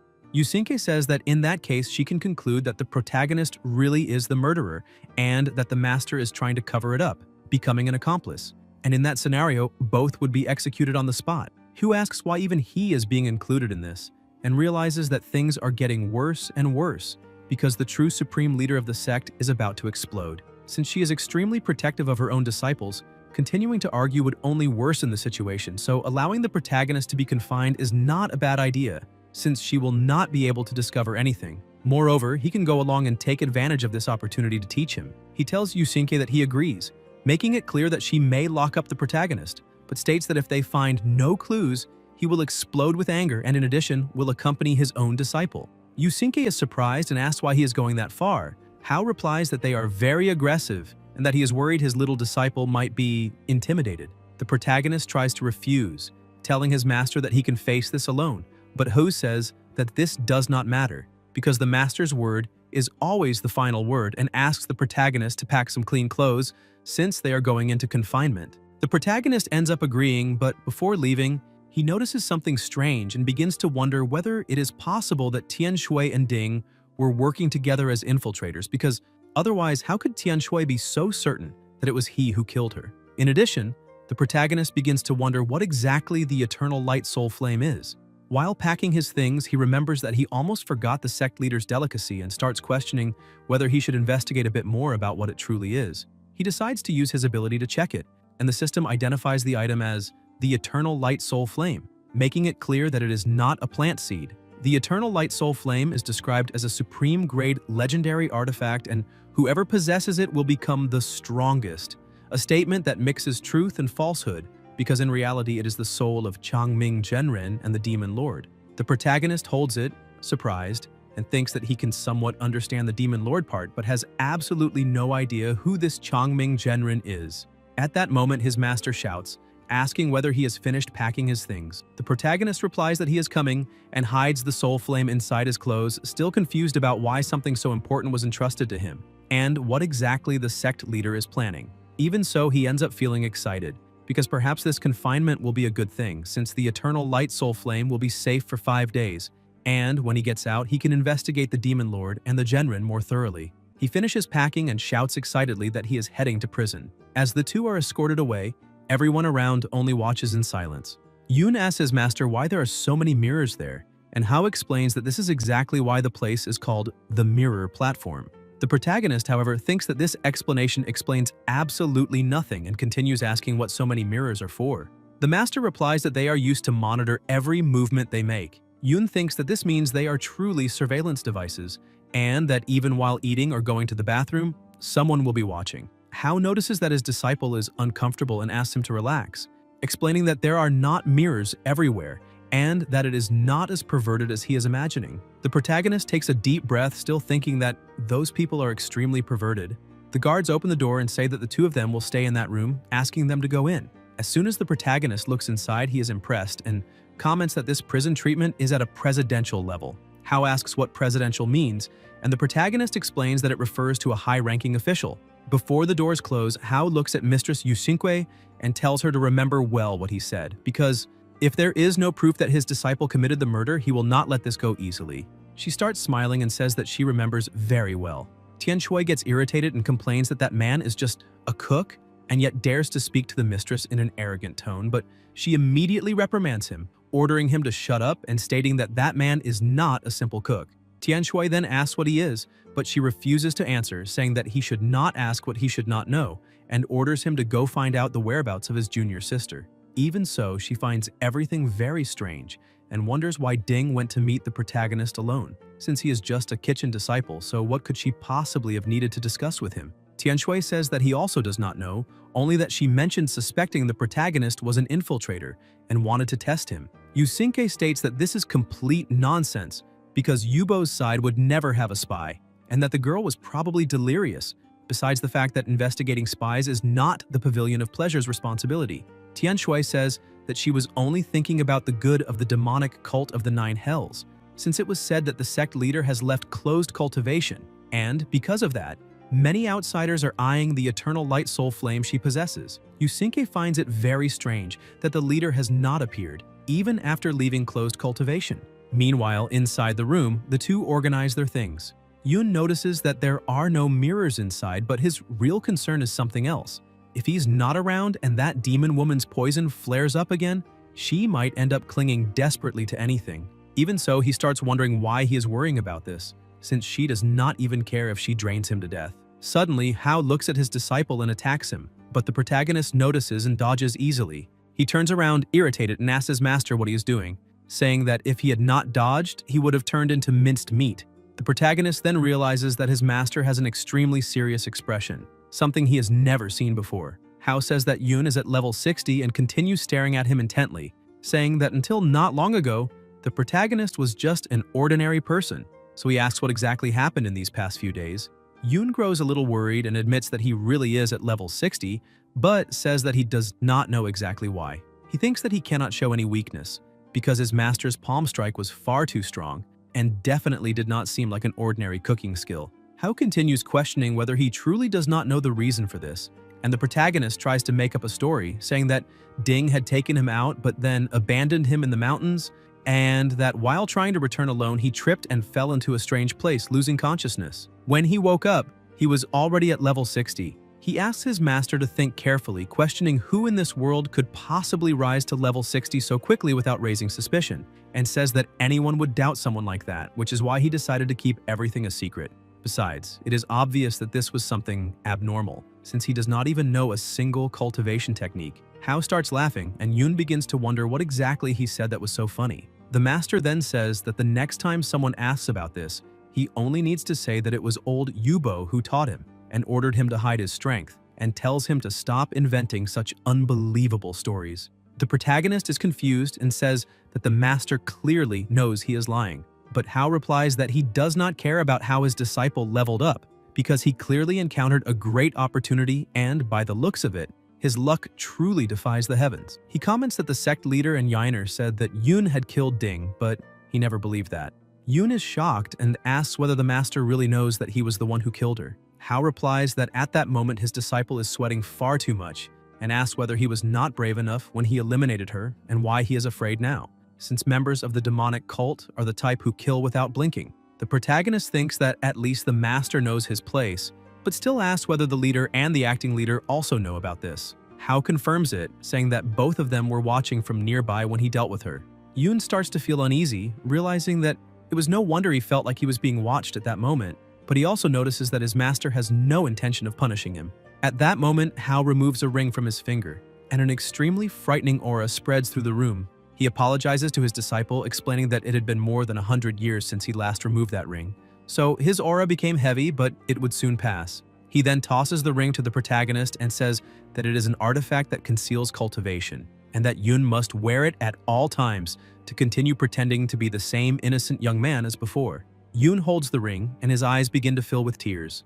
The master asks why he is crying, and the protagonist replies that Ho is very good to him. Hao points out that the sect leader is also treating Yun very well, so he must not forget her kindness, and in the future when he achieves success, he must remember to repay it. The protagonist, somewhat confused, asks why the leader is so good to him. Hao becomes slightly embarrassed and says that apparently Yun truly does not understand anything, explaining that when the leader sets her eyes on someone, it is very difficult to escape. He adds that, in any case, the leader believes Yun has limitless potential, and therefore asked him to teach him some survival techniques. Besides, the protagonist has called him master for more than 10 years, and if he did not teach him anything, it would be unfair, so he decided to pass on his unique secret art, the Heartless Palm. Yoon becomes excited and says that this is great and that he wants to learn it immediately.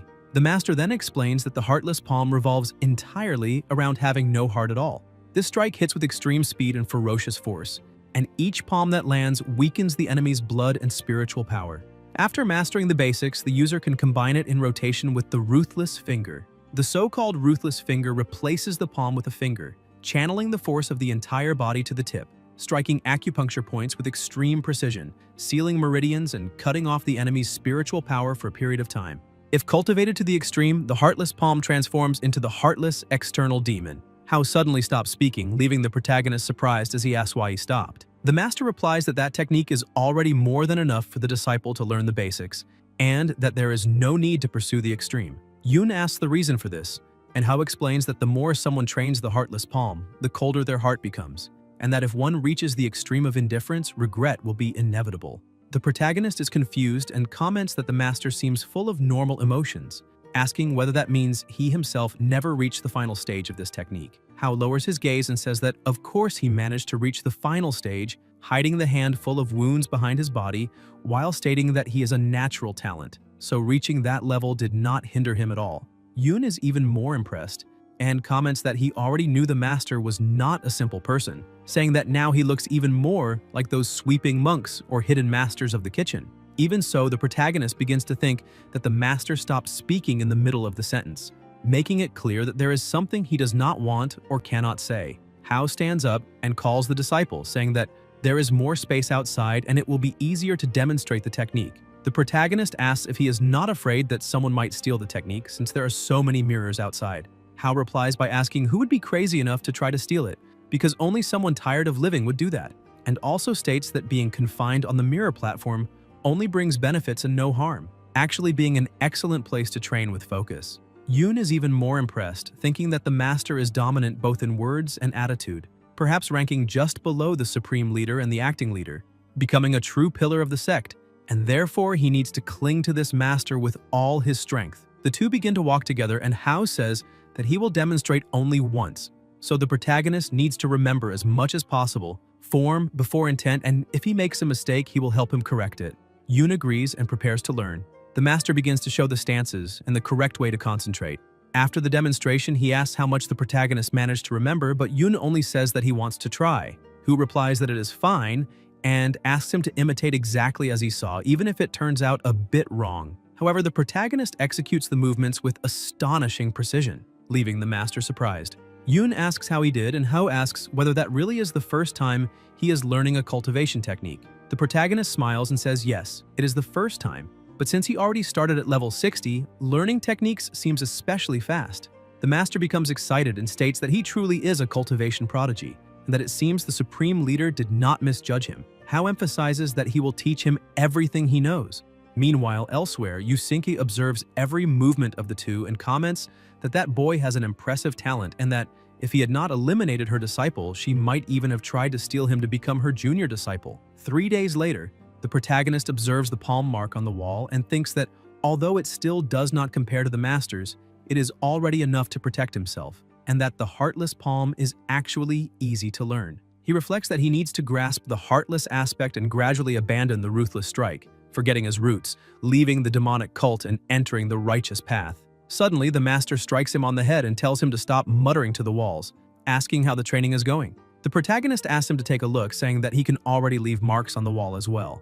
Hao observes the mark and, impressed, states that the protagonist's talent for cultivation truly defies the heavens, because he trained for 10 years to achieve the same effect, and apparently the disciple has already surpassed him. Yoon is surprised to learn that the master needed 10 years for that and thinks that being at level 60 helped his evolution greatly, because if he were at level 0, perhaps even 50 years would not have been enough. So he took advantage. Hao asks if he is buttering him up, but acknowledges that at least he had the sense to speak softly. Then he takes a book and hands it to the protagonist, saying that it was personally delivered by the acting leader, so he needs to study it carefully. Yoon is confused and asks what kind of technique it is and why it has no name. Hao replies that he also does not know because the acting leader did not explain anything, only handed over the book and left. The protagonist comments that it does not look like a martial art, but rather a classic about cultivating internal breathing. The master starts laughing and says that his luck is truly extraordinary, because the blessings keep coming. Yoon laughs and jokes that maybe it is because he is very handsome. The master scolds him, telling him to stop being shameless. The protagonist takes another look at the book and says that he will train. As he leaves, Hyo keeps watching and thinks that he raised that brat for so many years and never noticed that he was so obsessed with cultivation, and that if he had encouraged him a bit earlier, things would have been drastically different, realizing that this was a miscalculation. Alone inside the room, the protagonist uses the know-it-all ability to research that text, and the system informs him that it is the true scripture of eternal light, a true qi cultivation method capable of replacing the original qi circulation method, allowing power to flow freely through the meridians. The protagonist begins to reflect on the name because there is also the eternal light soul flame, and now he has encountered the true scripture of eternal light. And by the pattern, it is almost certain that there is some connection between the two, which makes him decide that he needs to train it immediately. He concentrates, takes a deep breath, and first tries the breathing method described in the opening pages. His spiritual energy begins to flow, and he feels as if his entire body is being purified, each breath like bathing in a fresh forest breeze. He notices that both his hearing and vision become sharper, his senses growing clearer and clearer, and he also realizes that this scripture seems to fit him perfectly, as if it had been tailor-made for him. Even so, he thinks that he needs to ask his master who Changming Genren was, because if he has the chance, he would very much like to learn something about him. Yoon observes Ho and notices that, even while confined, the master remains serious and focused as always, so he decides to approach and ask a question. Hao tells him he can speak, and the protagonist asks whether he knows Changming Genren. The master is surprised and asks how Yoon knows about such an ancient titan of the past. The protagonist makes up a story, saying that when he was punished and sent to the library, he happened to stumble upon some information. Hao explains that Changming Genren was an unstoppable titan from 1,000 years ago, said to have reached half a step into divinity, but who unfortunately died in a battle against the demon lord. The protagonist is surprised and asks whether this demon lord is their ancestor and the great sect leader of past generations, and whether it is true that Changming Genren fought against that ancestor and lost. Hao clarifies that they are a demonic cult, so outsiders call the leader the demon lord, but the demon lord he referred to is the lord of the demon race. The protagonist says he has never heard of that race and thinks that this world seems like an epic fantasy because he has lived there for so long without ever hearing of such things, since at most he only knew of spiritual beasts like nightwolves that merely absorb the world's aura.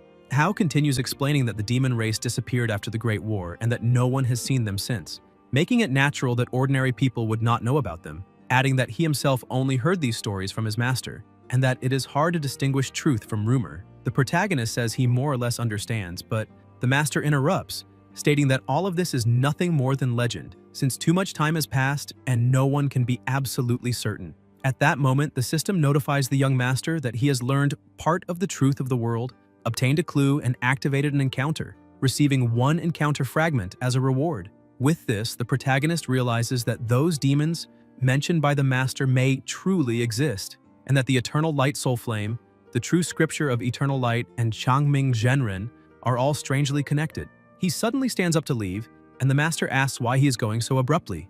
Yoon laughs and says that he felt like training that nameless technique one more time, and Hao comments that he is becoming increasingly strange. As he returns to reading the book, the protagonist starts wondering whether that text was really written by Changming Genren, because if that is true, how something like that ended up in the demonic cult. Continuing to read, he finds something that surprises him, because on one of the pages it says, "To my 2 disciples, may you advance quickly." The protagonist begins to wonder who those 2 disciples might be. Meanwhile, Yusinke, who is still observing, starts to question what they were talking about since their voices were very low. Suddenly, someone enters the room and reprimands Yusinke, asking whether she is not afraid of ending up seeing something she should not. Yusinke is startled when she realizes it is the acting leader, Yainer, and asks what brought her there.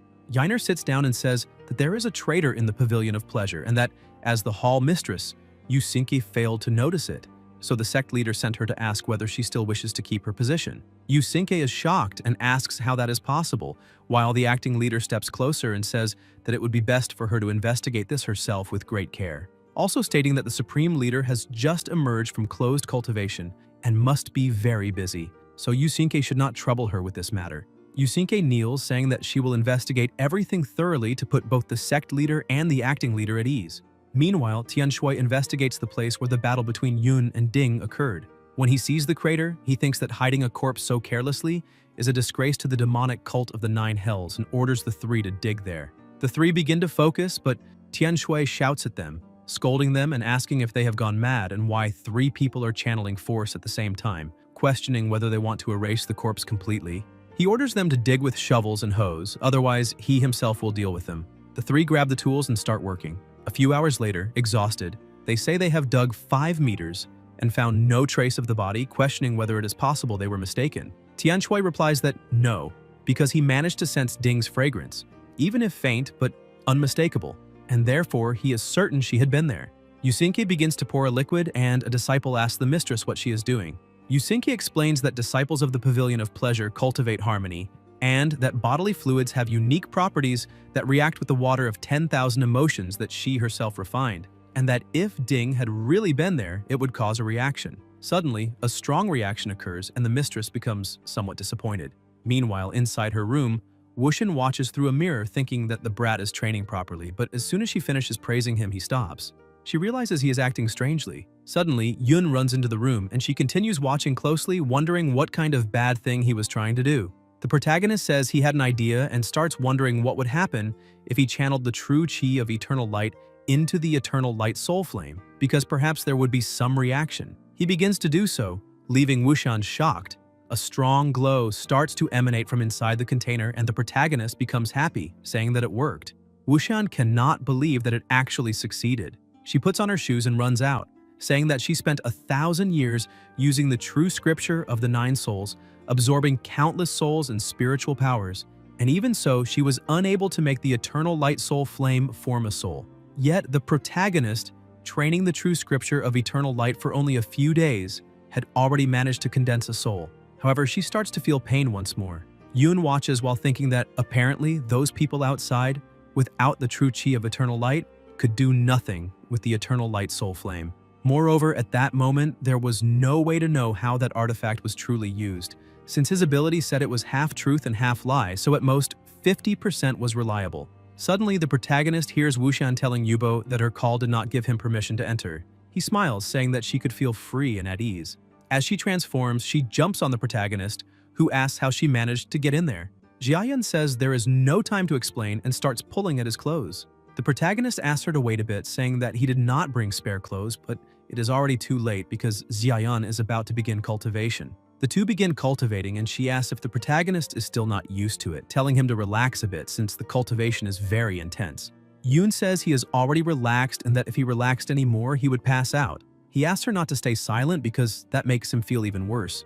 But Jiayan tells him to focus and stop talking for a while. Meanwhile, outside, Hao is desolate, just listening to the sounds of cultivation and saying that there are people nearby. Jiayan starts complaining that they're cultivating too fast and that the protagonist needs to focus to reach the peak of cultivation. Hao is almost falling into depression outside, but suddenly he hears someone banging violently on the door. Yusinke throws the door open and starts to enter, completely furious. She kicks the door to the protagonist's room, shouting that she will avenge her disciple right there and then. But when she sees what is actually happening, she closes the door as fast as possible, asking whether her eyes are deceiving her. Tianshui and the others ask what happened and if she is all right. However, the mistress says that what she saw was terrifying. The four are confused, but she simply starts backing away and sits beside Ho, asking why he did not warn her earlier that the leader was there. He replies that she did not ask. Yusinke asks why the leader is cultivating with the protagonist. Hao replies that there is no way to know and suggests that maybe the leader stayed too long in closed cultivation, and when she came out, the first man she saw was the protagonist, so it might have been love at first sight. Yusinke asks how long this has been going on. Hao pretends to be an idiot, asking what she is talking about, but the mistress insists, questioning how long they have been cultivating. Hu says he does not know exactly, only comments that his legs are already hurting from waiting there for so long and asks why Yusinke is so embarrassed, questioning whether the Pavilion of Pleasure does not cultivate like this all the time.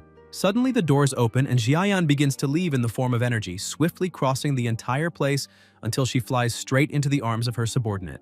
Yainer asks if they were discovered, and Jiayan, a little annoyed, says that Yusinke caught her cultivating with Yun, although she already knew that the art the leader practices cannot be interrupted casually.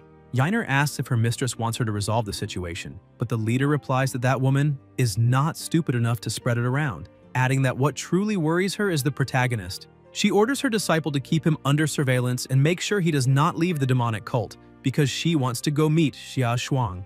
Yainer shouts that she will absolutely not do that because the immortal of the 9 heavens and the hidden demon of the 9 hells are sworn enemies, and she will not allow her leader to go there, especially while injured, because that would be suicide. Xiayan yells for Yainer to let go, telling her to stop being so perverted. Yainer steps back and tells her mistress that even though Xia Shuang is her blood sister, the two have not seen each other for hundreds of years, and with age, she probably no longer feels anything for blood ties. Xiayan tells her disciple not to try to persuade her and orders her to come up with an excuse to release the protagonist because she will take him along. Yainer asks to go as well, but the leader says she has no role in that and pushes her away. Yainer begins to smile, saying that for her leader she will train hard all the time to develop such a role.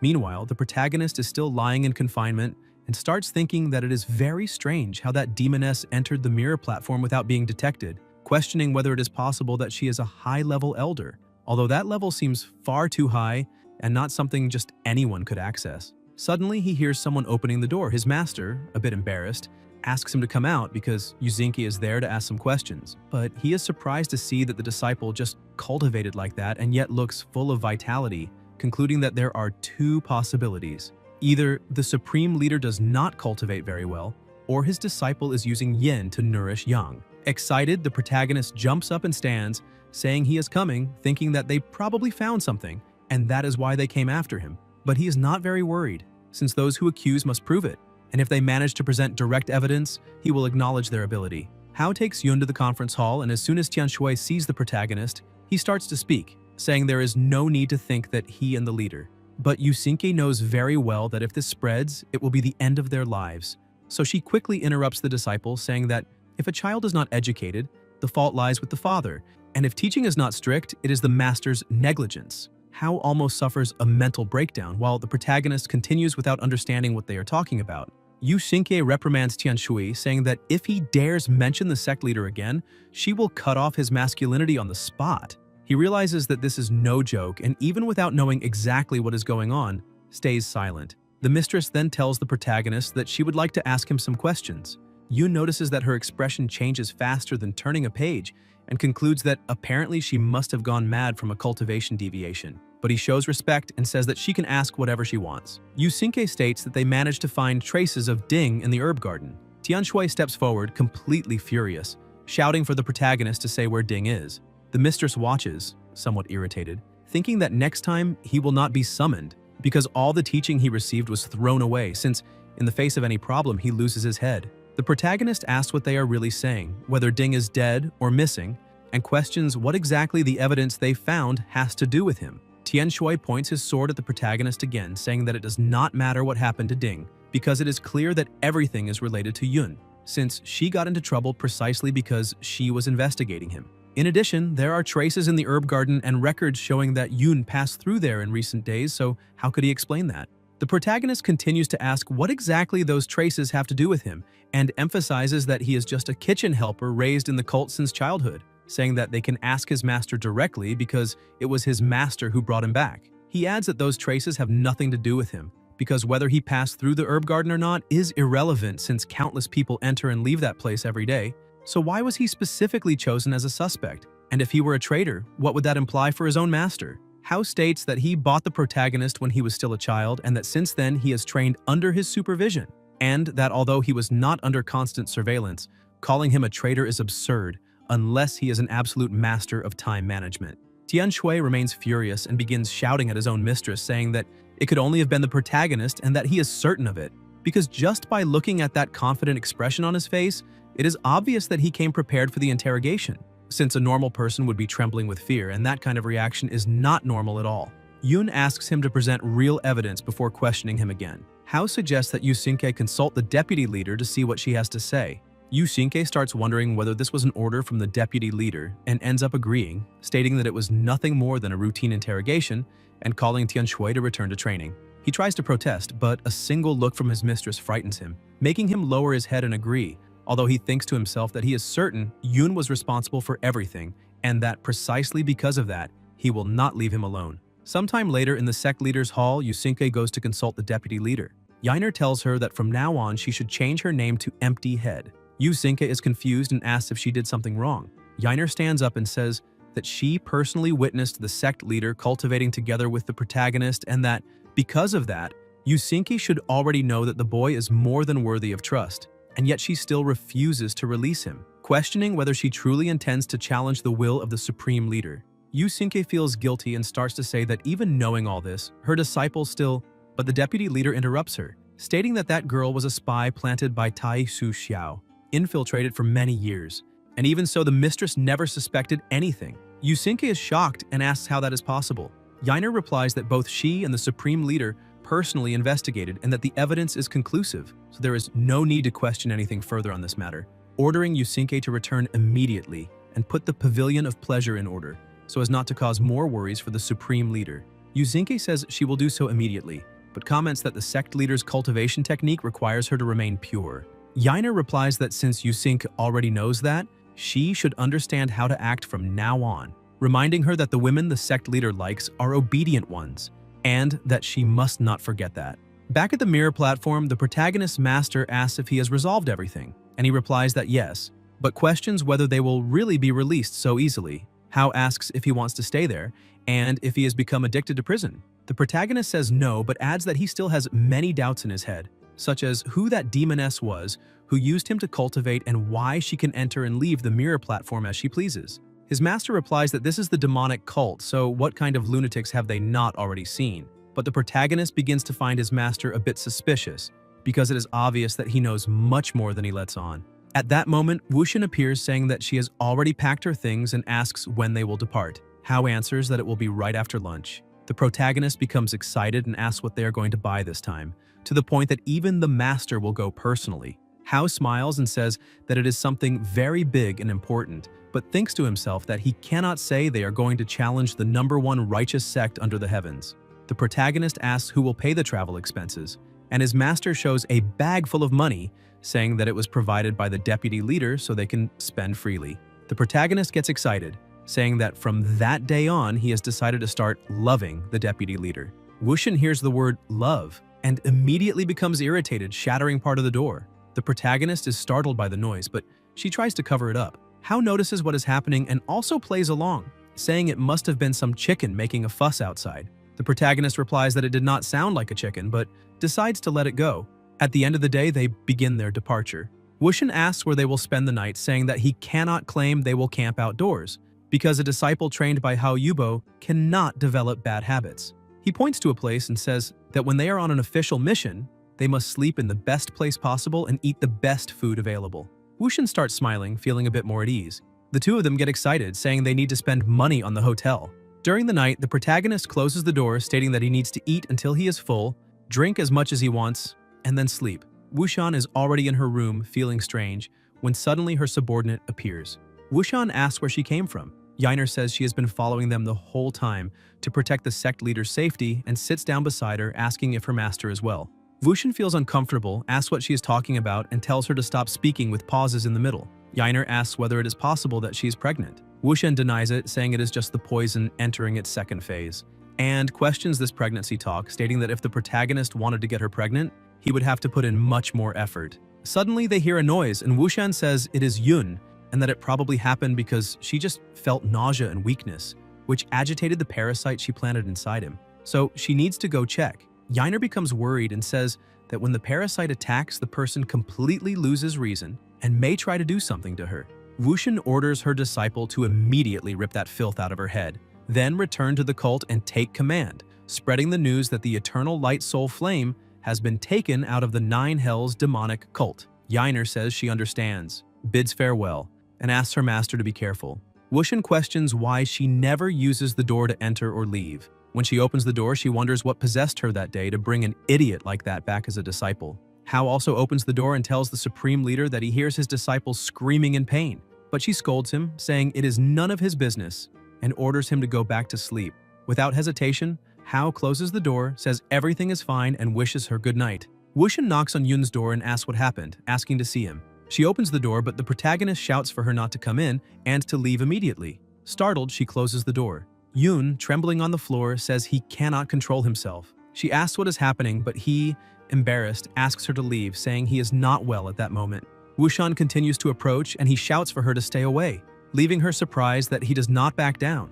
Yoon then says, "It is better to tell the truth," and explains that a demoness planted a parasite inside him, which is now writhing restlessly in his body, and that at that moment, he is dying to start cultivating. Wushan says he already saved her once, so she can try to help him, but states that she will do it to see whether he is ruled by lust or whether reason can suppress desire. Yoon, with tears streaming down his face, trying to restrain himself, shouts that he sees her only as a younger sister and that she does not need to say such nonsense. He adds that he has already cultivated once with that demoness, so he belongs to her for the rest of his long life, and asks Wushan to leave immediately, stressing that as soon as the parasite calms down, he will return to normal. These words leave Wushan shocked, making her wonder what he meant by belonging to her, as if it were an official title. The protagonist, trying to suppress his urges, thinks that that damned demoness is forcing him to live like a chaste monk, and that the next time they meet, he will punish her with all his strength for leaving him like this. Wushan begins to control the insect, making it calm down. The protagonist notices it immediately, and she calls Yoon, who stands up saying that the parasite suddenly calmed down. Wushan asks if he is fine now and if he no longer wants to cultivate. Yoon feels embarrassed and says that she is just a little girl, so she does not need to keep talking about those things all the time. However, she replies that he was the one who started talking about it first. The protagonist explains himself, saying that he almost lost his head and that those words were just nonsense. He also asks her to leave, saying that a man and a woman alone inside a room is not good for her reputation, since one day she will get married and needs to think carefully about such things. She asks what he means by this talk of getting married, and the protagonist says that a few years from now, he will find her a good husband. Wushan gets irritated, asking if he really wants to marry her off to someone else, and starts leaving the room with a pout. Yoon is completely confused, asking himself why she suddenly got so angry. Wushan goes to the door of her room, slams it open, then slams it shut again, throws herself onto the bed, and screams that she hates all of this. Completely in love, she starts thinking that the protagonist is an idiot, because even if he did not recognize her, he should not have said that he would marry her to someone else, since even so, for just an instant, she had thought of something very strange. She notices something in her hand and says that the second phase of the drunken spring breeze is far more cruel than she imagined, because it first weakens the person with nausea and bodily weakness, and then invades with lust, making the affected person completely lose self-control. She takes her normal form, thinking that the protagonist could be by her side now, begins to imagine him behind the wall and feels even more excited. She tries to suppress what is happening, but it hurts a lot inside, so she will not be able to endure it alone for long. She begins to get up, saying that even if it risks exposing her identity, she needs to go, because forcing herself to endure it will only make her lose some of her motivation. She prepares herself and goes to the protagonist's room. When she calls out, he is startled, asking if she really followed him all the way to the foot of the mountain. The next morning, the three of them start walking while the protagonist reads the book. He thinks that the night before he obtained another fragment and that, apparently, at the current moment, his greatest chances of getting fragments are by cultivating with that woman. And since he is going out this time, he should be able to get a few more fragments. In addition, he obtained more than 10,000 spirit pearls after the total profit. Hao asks the leader whether she and the protagonist cultivated the night before and asks what she thinks, but then says that the soul-devouring scripture she possesses should not be used that way. Wushan says that if she keeps forcing herself to endure it, she will only lose everything faster, so she needs to find an antidote as soon as possible, since her cultivation technique is damaged beyond repair and can only be compensated for in the best possible way. Even so, she emphasizes that she does not cultivate through only one path, so he does not need to worry so much. Hao feels a bit relieved, saying that this is what he expected from the Supreme Leader. The protagonist looks at the two of them standing very close and starts thinking that that old pervert is trying to hit on Wushan. He steps between them, pushing his master aside, and asks what that part means, because he tried to use some movements but did not feel anything. Hao asks the disciple not to read while walking because it could ruin his eyesight.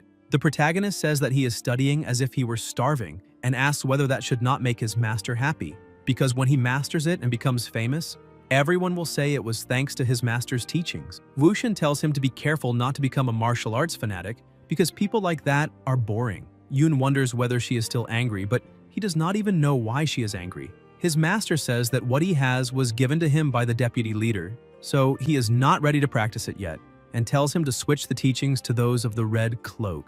Yoon realizes that everything now makes sense and points out that They did not buy anything in the city the night before, so he asks where they will buy things. Hao says it will be in Tianzhou. The protagonist is surprised and says that the place is full of righteous sects, like Mount Song, packed with martial academies, so he is worried whether they will really be able to come back alive, since they are from the demonic cult. His master asks what that has to do with the place being full of righteous sects. Yun asks if his master is going crazy because righteous and demonic paths do not coexist. Hao asks what his disciple is talking about, because they are a demonic cult. The protagonist asks if that makes any difference, and he replies that it does. The protagonist is just an ignorant young man who has not gone more than 10 miles beyond the territory of the demonic cult since he arrived in that world, so he has no idea what kind of environment this is, since no one ever explained anything to him. Wushan explains that the demonic palace of the Nine Hells belongs to the demonic cult, but it is not an evil cult because righteous sects and demonic cults are like Taoists and Buddhists, each with their own path and different rules. And that does not mean they are enemies, something everyone on the continent knows. Yun says that now he is even more confused than before, but decides to let it go since it does not matter, and asks whether the ingredients they need only exist in that place. His master answers yes, while thinking that the protagonist is a pitiful fellow who is nothing more than an accessory for the supreme leader to deal with the drunken spring breeze. Hao adds that as soon as they reach the exchange station, they will take a carriage and after 10 days arrive at their destination, so they need to speed up the journey a bit. They begin to travel faster, crossing rivers, buying supplies, cultivating, bathing, and eating. 10 days later, in the main city of Tianzhou, the city of Tianluo, they finally enter, and the protagonist is amazed, saying that big cities really are different. He feels confident, thinking that he will write his resume in the best possible way and submit it to the immortal sect of the Nine Heavens, the #1 righteous sect, and that this time, he will finally settle down for good. Wushan notices that the brat is still thinking about switching sides, but starts smiling, thinking that it does not matter because she has leverage over him since he put an end to Ding, so there is no way to turn back, and the only real way to establish himself is to serve her well. Yun says that now that they have reached the main destination, he would like to know exactly what they are going to buy. Hao asks Wushan what they are going to buy there, but the protagonist finds this a bit strange and asks why his master is asking her what they're going to do. Wushan gets irritated, asking if Hao is trying to mess with her by making up a story out of nowhere. He apologizes, saying he just wanted to lighten the mood. The master then says that what they need to buy is at the immortal sect of the Nine Heavens. Yun is surprised and asks if they're going there so soon. Wushan scolds him, asking what he means by so soon. He tries to brush it off, saying it is nothing, but thinks that later he will tell her because even if he goes over to the other side, he will take her with him, since he feels he has the responsibility of an older brother to protect her. As they walk through Tianluo, someone observes them from a distance, thinking that the protagonist will die in that place and that this way no one will suspect him. As soon as they arrive at the dormitory, Hao opens the door and the protagonist is surprised when he looks around. Wushan comments to the master that she thought he had sold that place, but apparently he still has not gotten over it. Hao replies that he got over all of that a long time ago. The supreme leader says that the ruthless path forges ruthless people, yet she has never seen that in Hao. The protagonist looks back and sees the two of them talking again and starts to feel worried, thinking that the old man might be delirious again, which would be very dangerous. Hao notices his reaction and steps forward, asking what the protagonist needs. Yun asks if he can stay in the room on the left, thinking that he needs to keep an eye on the old master for a while because if he does anything improper toward Wushan, he cannot allow it since he has a responsibility to her. Wushan also points to one of the rooms, saying she would like to stay there. The master comments that there are many rooms, so they can choose freely, since he will return to his own room to tidy it up, as it must be covered in dust. He hides behind the wall and keeps watching the two of them. Wushan gets ready to enter, but the protagonist asks her to wait, saying he would like to ask something. Yun tries to ask but gets embarrassed and ends up asking something vague, asking whether the master is with her. Wushan does not quite understand and asks what he is talking about. Yun gathers his courage and asks if that old man has bad intentions, because if he does, she needs to tell him everything since he will protect her. And even if that man is his master, he cannot simply stand by and watch her be deceived. Wushan takes a deep breath, asking how she could possibly be deceived. But the protagonist tells her not to worry because that does not matter. As long as he is there, she does not need to be afraid of anything, because he will arrange a good marriage for her so that she can marry with honor and be happy, even showing his savings and saying that he is planning everything. This makes her even angrier and she goes into the room slamming the door. Yun remains completely confused, wondering why she got so angry again. Hao, who was spying on everything, comments that his disciple is a complete idiot, saying that for all his talent in cultivation, he has twice the lack of emotional intelligence. Even so, he notices that the Supreme Leader's reaction was a bit different, and it seems that she may actually be fond of that boy. If that is true, it would be the same as saying that a grandfather gave birth, or that a dead tree bloomed, something simply impossible. Since although the mistress cultivated the ruthless path, her heart had always been cold enough. Suddenly, Wushin appears behind him, and Hao starts trembling, asking if she had not just gone into the room. Wushin asks him to gossip a bit louder so she can hear better, and starts pulling his ear while he screams in pain. Wushin says she should have let him die at the entrance back then, asking how old he was, 5 or 6, saying that small children are tender meat, and that a wild dog would certainly have loved it.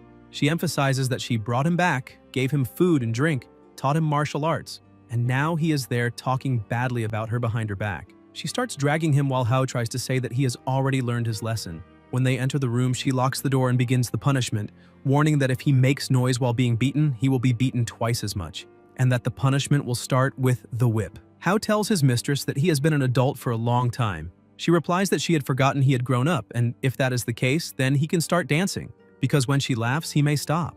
Meanwhile, the protagonist concentrates and uses his abilities to create a gust of wind, sweeping the dust from the entire place. He makes the bed and soon lies down, thinking that he has always had the feeling that coming to Tianluo City would allow him to collect many spiritual energy pearls, and also trigger many fortuitous encounters. He relaxes, saying that it is good to rest a bit before going out for a walk because he has been there for so long since crossing over, and still has not truly moved away from the territory of the Palace of the Nine Phantoms. While he rests in the room, on the roof, Tian Shui prepares to attack him. He opens a hole in the ceiling, thinking that now the protagonist will pay with his life, and immediately uses his skills, believing that this is the most lascivious and perverse drug of the Tianshui Pavilion, the pleasure powder. He seals the hole he made in the ceiling, thinking that the protagonist will be poisoned to the point of losing control since the pleasure powder acts so quickly that it leaves no marks.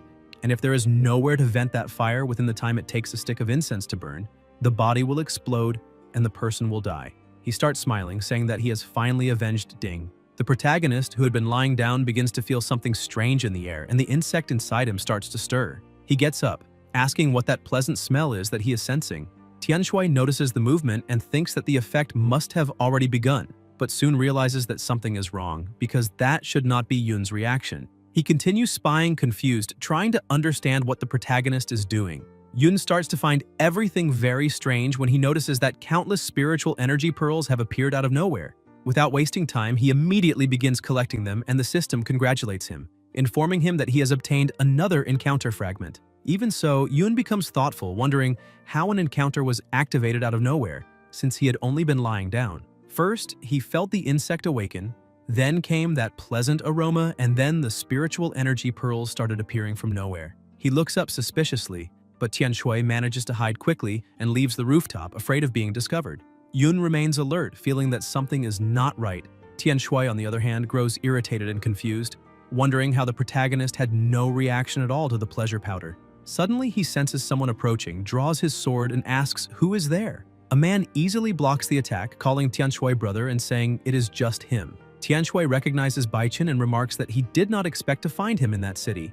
Baichen replies that Tianshui is not the only one thinking about Ding, explaining that he saw his friend leave the sect and worried that he might do something foolish, so he decided to follow him. Tianshui thanks him for the concern, and as they walk, Baichen comments that he saw him right at the place where the protagonist is staying, asking how the situation went. Tianshui explains that he tried to use the pleasure powder to eliminate him discreetly, but that brat is completely abnormal and was not affected at all, stating that unless Yun cultivated some technique of the Huaxi family, it should be impossible to resist the effects of the pleasure powder. Baichen observes that the mistress has been showing special attention to that cook called Hao Yubo, which makes him believe there is more to the story, and he warns that if they continue acting in the shadows, they may end up arousing suspicion.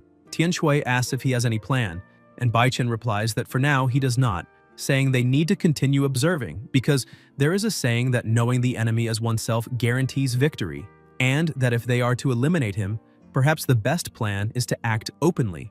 Tianshui finds the idea interesting and says he will follow it. Baichen looks at him strangely and then smiles, commenting that now that they have left the demonic sect, they cannot let their skills grow rusty, pointing out that just ahead there is a brothel with an excellent reputation, and asking if he wants to visit. Tianshui smiles and immediately agrees. Meanwhile, the protagonist leaves his room and goes to his master's room saying that he has a question. Hao opens the door with a mark on his face and asks what is going on. The protagonist finds this strange and asks what happened to his master's face, but Hao tries to brush it off saying it is just dirt, although Yun clearly does not believe it. Hao thinks that this is the leader's fault because sometimes her tastes are a bit too peculiar. The protagonist lets it go and starts pulling his master along, saying that there is something strange in his room. Yun explains that there is an incense stick there, that he sensed a very pleasant smell appearing out of nowhere and then disappearing, and that since his master's sense of smell is sharper, perhaps he can still detect something. Hao tries to smell it but cannot perceive anything. Wushan, observing the scene, thinks it is obvious that it is the pleasure powder and concludes that Yusuke perhaps did not even deserve to be saved back then, since she cannot properly manage her own disciples. Hao notices the leader's gaze and thinks that she truly believes the protagonist sensed something, while he himself has no idea which idiot dared to try something like that. Hao then tells his disciple that there will not be many tasks that day, suggesting that he go for a walk in the market, but in truth this is just bait to see which fish will bite. Yun still asks about the smell he sensed, and his master replies that he will investigate more carefully, telling him to stay calm because with him around, everything will be under control. Yun thinks that with his master nearby, he really can feel more at ease, agrees, and says that he had already been thinking about going out for a walk, leaving the rest to him. As he walks through the city, the protagonist observes that, in size, the market resembles the one at the foot of the mountain of the Palace of the Nine Hells, but it is far more bustling after all. This is a major city. He notices some commotion ahead and follows in that direction, wondering what could be being sold to attract so many people. As he slips into the middle of the crowd, he realizes that everything is sold there, including deities from practically all sects. A woman asks how much a wooden guan yin costs, and the vendor replies that it is 50 copper stones. The woman comments that the price is very good and asks for it to be wrapped, also asking whether it has already been consecrated. The vendor smiles and assures her that all the artifacts there were consecrated by the senior master of the Temple of Buddhist Light, adding that if she doubts it, she can verify it personally. The woman says the price is so low that it is not even worth arguing about. The protagonist is astonished, wondering how something like that can cost only 50 coins, and whether everyone in that city is rich. With a plan in mind, he activates the Sabichao skill to find out which item at that stall is the most expensive and the one that sells the best. The system informs him that the good luck talisman is the easiest item to sell and that its preparation requires the blood of 5 animals, yellow paper, a brush, and the blessing of the young master. The effect of the talisman is simple. When placed at the head of the bed, it increases luck. Yun frowns, thinking that it looks very much like a scam aimed at fools. But the system adds that the estimated selling price of each talisman is 200 copper stones. Yun decides that he must apply this scam at all costs. Early that night, he returns with a box in his hands. Wushan asks what he bought and comes closer to look, but when she notices the blood, she asks whether there will be any spicy dishes that night and why he has yellow paper. Yun explains that it is not for eating, but for making talismans to sell. Hao is surprised and asks whether he really knows how to do that. The protagonist replies that he learned some techniques and that when he went to the market, he realized that these things are very expensive and that many people buy them, even though he does not understand what goes on in the minds of people in that city. He begins preparing the talismans quickly and soon notices a faint glow appearing. Yun is surprised, wondering whether the trick learned with Sabichao really works, because if it does, this time, he will get rich. Wushan looks at Hao with some disappointment and steps away, thinking that the brat is truly desperate for money, since the next time he saw her true form, all he would need to do was ask directly, and she would not refuse. After all, instead of struggling at a stall, it would be far easier and more efficient for him to behave properly and serve as an excellent cultivation medium for her. Hao is confused and comments that he never let the protagonist go hungry or suffer hardship, so why would he be in such a rush to make money? Wushan explains that he is saving money to run away and throw himself into the arms of an orthodox sect. The master is shocked, saying that the boy grew up inside the demonic sect, so how could he think of something like that? Wushan replies that no one can understand him, because besides wanting to marry her off to someone else, he also plans to flee to an enemy sect, which shows that the indoctrination was insufficient, and that if she returned to her normal form now, things would change. Strangely, part of her body still expects the effect of the drunken spring to manifest. Irritated, she says she's very sleepy, says goodbye, and goes to sleep. Hao asks if they will not finish the round, but she replies that they can continue tomorrow, enters her room, and closes the door. Hao watches his disciple and realizes that he is completely focused, so he also says goodbye and goes to his own room, while Yun simply wishes him good night. Hao does not understand, thinking that the boy is blinded by money since the supreme leader has wealth to spare and would certainly give it if he asked. Meanwhile, the protagonist continues making talismans, convinced that this time he has gotten rich. The next morning, they prepare to sell, and Yun decides that he cannot put too many up for sale at once so as not to devalue the product. After all, every seller needs to know how to use the marketing of scarcity. Shortly afterward, the first customer appears. A woman carefully examines the good luck talisman, while her son comments that it is glowing. She rubs her eyes and looks again, wondering if it is really glowing. The woman asks the protagonist whether the talismans were consecrated by some master. Yun replies that yes, they were, and explains that all of them were acquired from the abbot of the Faxian temple on the Yinchuan continent. The woman is impressed and says she will take it. Watching everything from afar, Baijin and Tianshui comment that he is the real protagonist, a compulsive liar, since he has never been to that continent and yet can fabricate stories without even stuttering. To them, this makes him despicable, someone who does nothing but lie, and keeping him around will only bring more trouble to the palace. Baichin begins to smile, saying that he has come up with an excellent idea. He explains that to destroy someone, you must first let them lose themselves in their own arrogance. Tianshui says he understands the plan, stating that, first of all, they need to let the protagonist show off as much as possible and deceive as many people as he can. Baichin laughs, praising his friend for grasping the strategy so quickly, saying that in just a few days, a small push will be enough to see the results.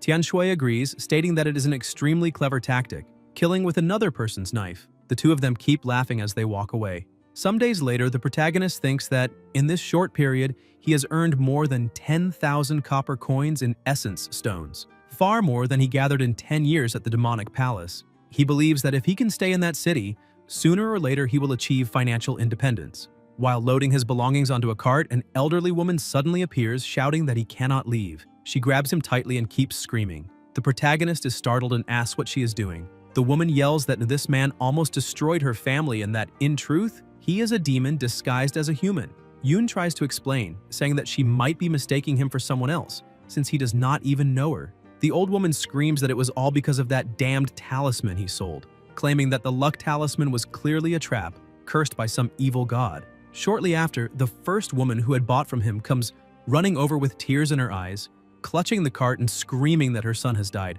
accusing the protagonist of killing him.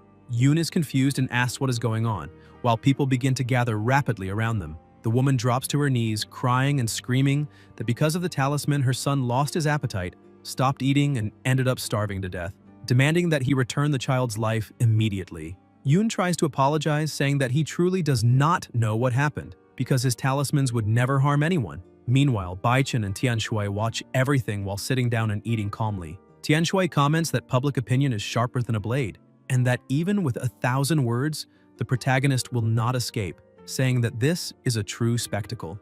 Baichin smiles and says that now that a death has occurred, there is no way for him to get out of this situation. Tianshui praises his friend, calling him a genius. The two women continue clinging to the protagonist, but he maintains his conviction that his talismans could never have caused harm to anyone. The surrounding people begin to whisper among themselves, and Yun clearly realizes that someone is trying to frame him, although he has no idea who is behind it. The protagonist's master prepares to step in, but the supreme leader stops him, saying that she wants to see how Yun will handle the situation on his own, as it will serve as good training. She notices that Yun has calmed down very quickly, and that is not a bad thing. The protagonist looks at the woman beside him and says that if the talisman really is the culprit, he will take full responsibility, even if it costs him his life. But he states with conviction that he believes they only bring good fortune and would never harm anyone.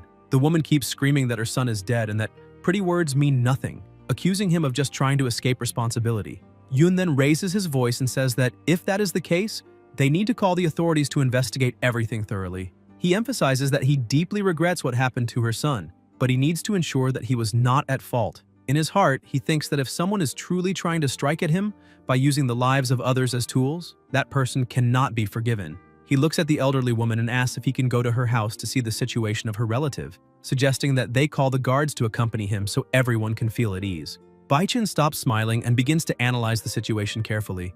Tianshui notices and asks if there is a problem. Baichin replies that the protagonist is far too calm, saying that he increasingly believes the spirit of longevity is related to him and may truly be at his side, because that information spreading so suddenly cannot be a coincidence. He wonders who that boy really is. The two women stop screaming and exchange glances with each other. Yun notices that no one is taking action and shouts, asking if someone could call the guards. Wushan asks Hao whether he went to the Celestial Clan that morning, and if he managed to see Wu Xiaoshuang. Hao replies that leader Wu has already left the Celestial Province, and will only return the following month. Wushan comments that she had just arrived and Wu Xiaoshuang had already departed, saying that this coincidence is far too great, but she adds that it is fine and that they will remain there for a while longer. Hao asks what they will do about the protagonist. Wushan smiles and says that just as Yun himself suggested, they only need to call the authorities. Hao questions whether she truly understands what that means in that city. Wushan replies that everyone will be arrested first and asks what the problem is, pointing out that when she looks at Yun, he clearly carries the posture of someone who has nothing to hide and still shows how much of a child he is. Hao comments that even knowing this, she still set everything up. Sometime later, the two go to the prison. A guard calls the protagonist and says that his family has come to see him, informing him that the trial will be held in the afternoon and that he needs to prepare himself mentally. When he looks to the side, Yun is surprised to see his master and Wushan. Hao jokes, asking how a good disciple managed to make so much money that he ended up in a dungeon. Yun tells him not to laugh at his misfortune, saying that he clearly fell into a trap. Hao asks if he wants a tip. Yun perks up, asking if his master really has a lead. Hao begins to explain that a few days earlier the protagonist mentioned that his room suddenly became fragrant, but he stops midway, glances at Wushan, and continues by saying that the aroma was probably pleasure powder from the Hall of Pleasure, and that normally, if desire is not released within a stick of incense after inhaling it, the body can explode, so perhaps the person who planted the insect in him did something to save him. Yun agrees, saying that apparently the insect neutralized the poison. Hao asks whether he is truly ready for the hearing that afternoon. Yun replies that they will see, but for now he believes he can handle the situation, asking only that if things get worse, his master not abandon him. Hugh tells him to relax as they will be watching from the outside. In his thoughts, Hao reflects that he would never have the courage to abandon him, because if he did, the supreme leader would break his legs. As the two walk away, Yun still praises his master, saying that he is a very good person. Later, everyone gathers for the trial. The two women are present, and an official asks which side the protagonist would like to start the inspection with. Yun says he wants to start with the child. The man leads the protagonist to the covered body. Upon seeing it, Yun becomes deeply enraged, as he realizes that they are even using the life of a child to try to frame him, and he decides that whoever did this will not be forgiven. He activates the know-it-all ability to investigate the cause of the child's illness and that of the family members who fainted in the adjacent room. The system reports that the child had a silver needle driven into the brain, causing loss of appetite and eventual death by starvation, while the others suffered similar injuries but survived due to having stronger constitutions, and that the only possible treatment is to immediately remove the silver needle. Yun raises his hand and says that he found something. The official asks him to explain. Yun points out that there is something strange in the child's head. The man overseeing the trial is impressed and orders the guards to summon the coroner immediately. After examination, the coroner manages to remove an extremely fine silver needle. The boy's mother goes into shock upon seeing it, as does the judge presiding over the trial. Yun thinks that the Hall of Pleasure specializes in using silver needles to stimulate acupuncture points and control desire and appetite, and he remembers that his master said the aroma was pleasure powder, concluding that this needle likely also came from the Hall of Pleasure, which makes it clear evidence that someone truly wants to eliminate him. He wonders whether this could still be related to Ding, because if it is something personal, involving innocent people in this way is unforgivable. Yun suggests to the official that they also examine the family in the next room and asks that doctors and the shopkeeper be summoned immediately to check on them. Outside, Wushan orders Hao to immediately find out which idiot is responsible for this, and to send a letter to Yusinque, telling her to stop causing trouble. Hao says he will do so at once.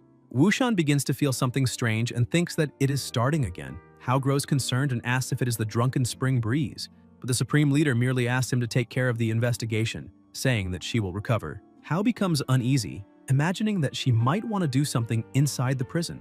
The judge overseeing the case says that it is a hidden technique, and that, even so, the protagonist noticed it with great ease.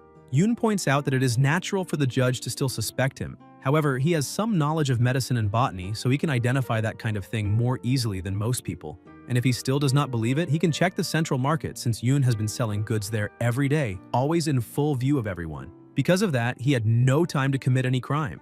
Moreover, his only goal is to make money, so why would he harm himself by harming his customers, destroying his own livelihood, and throwing himself into an endless abyss?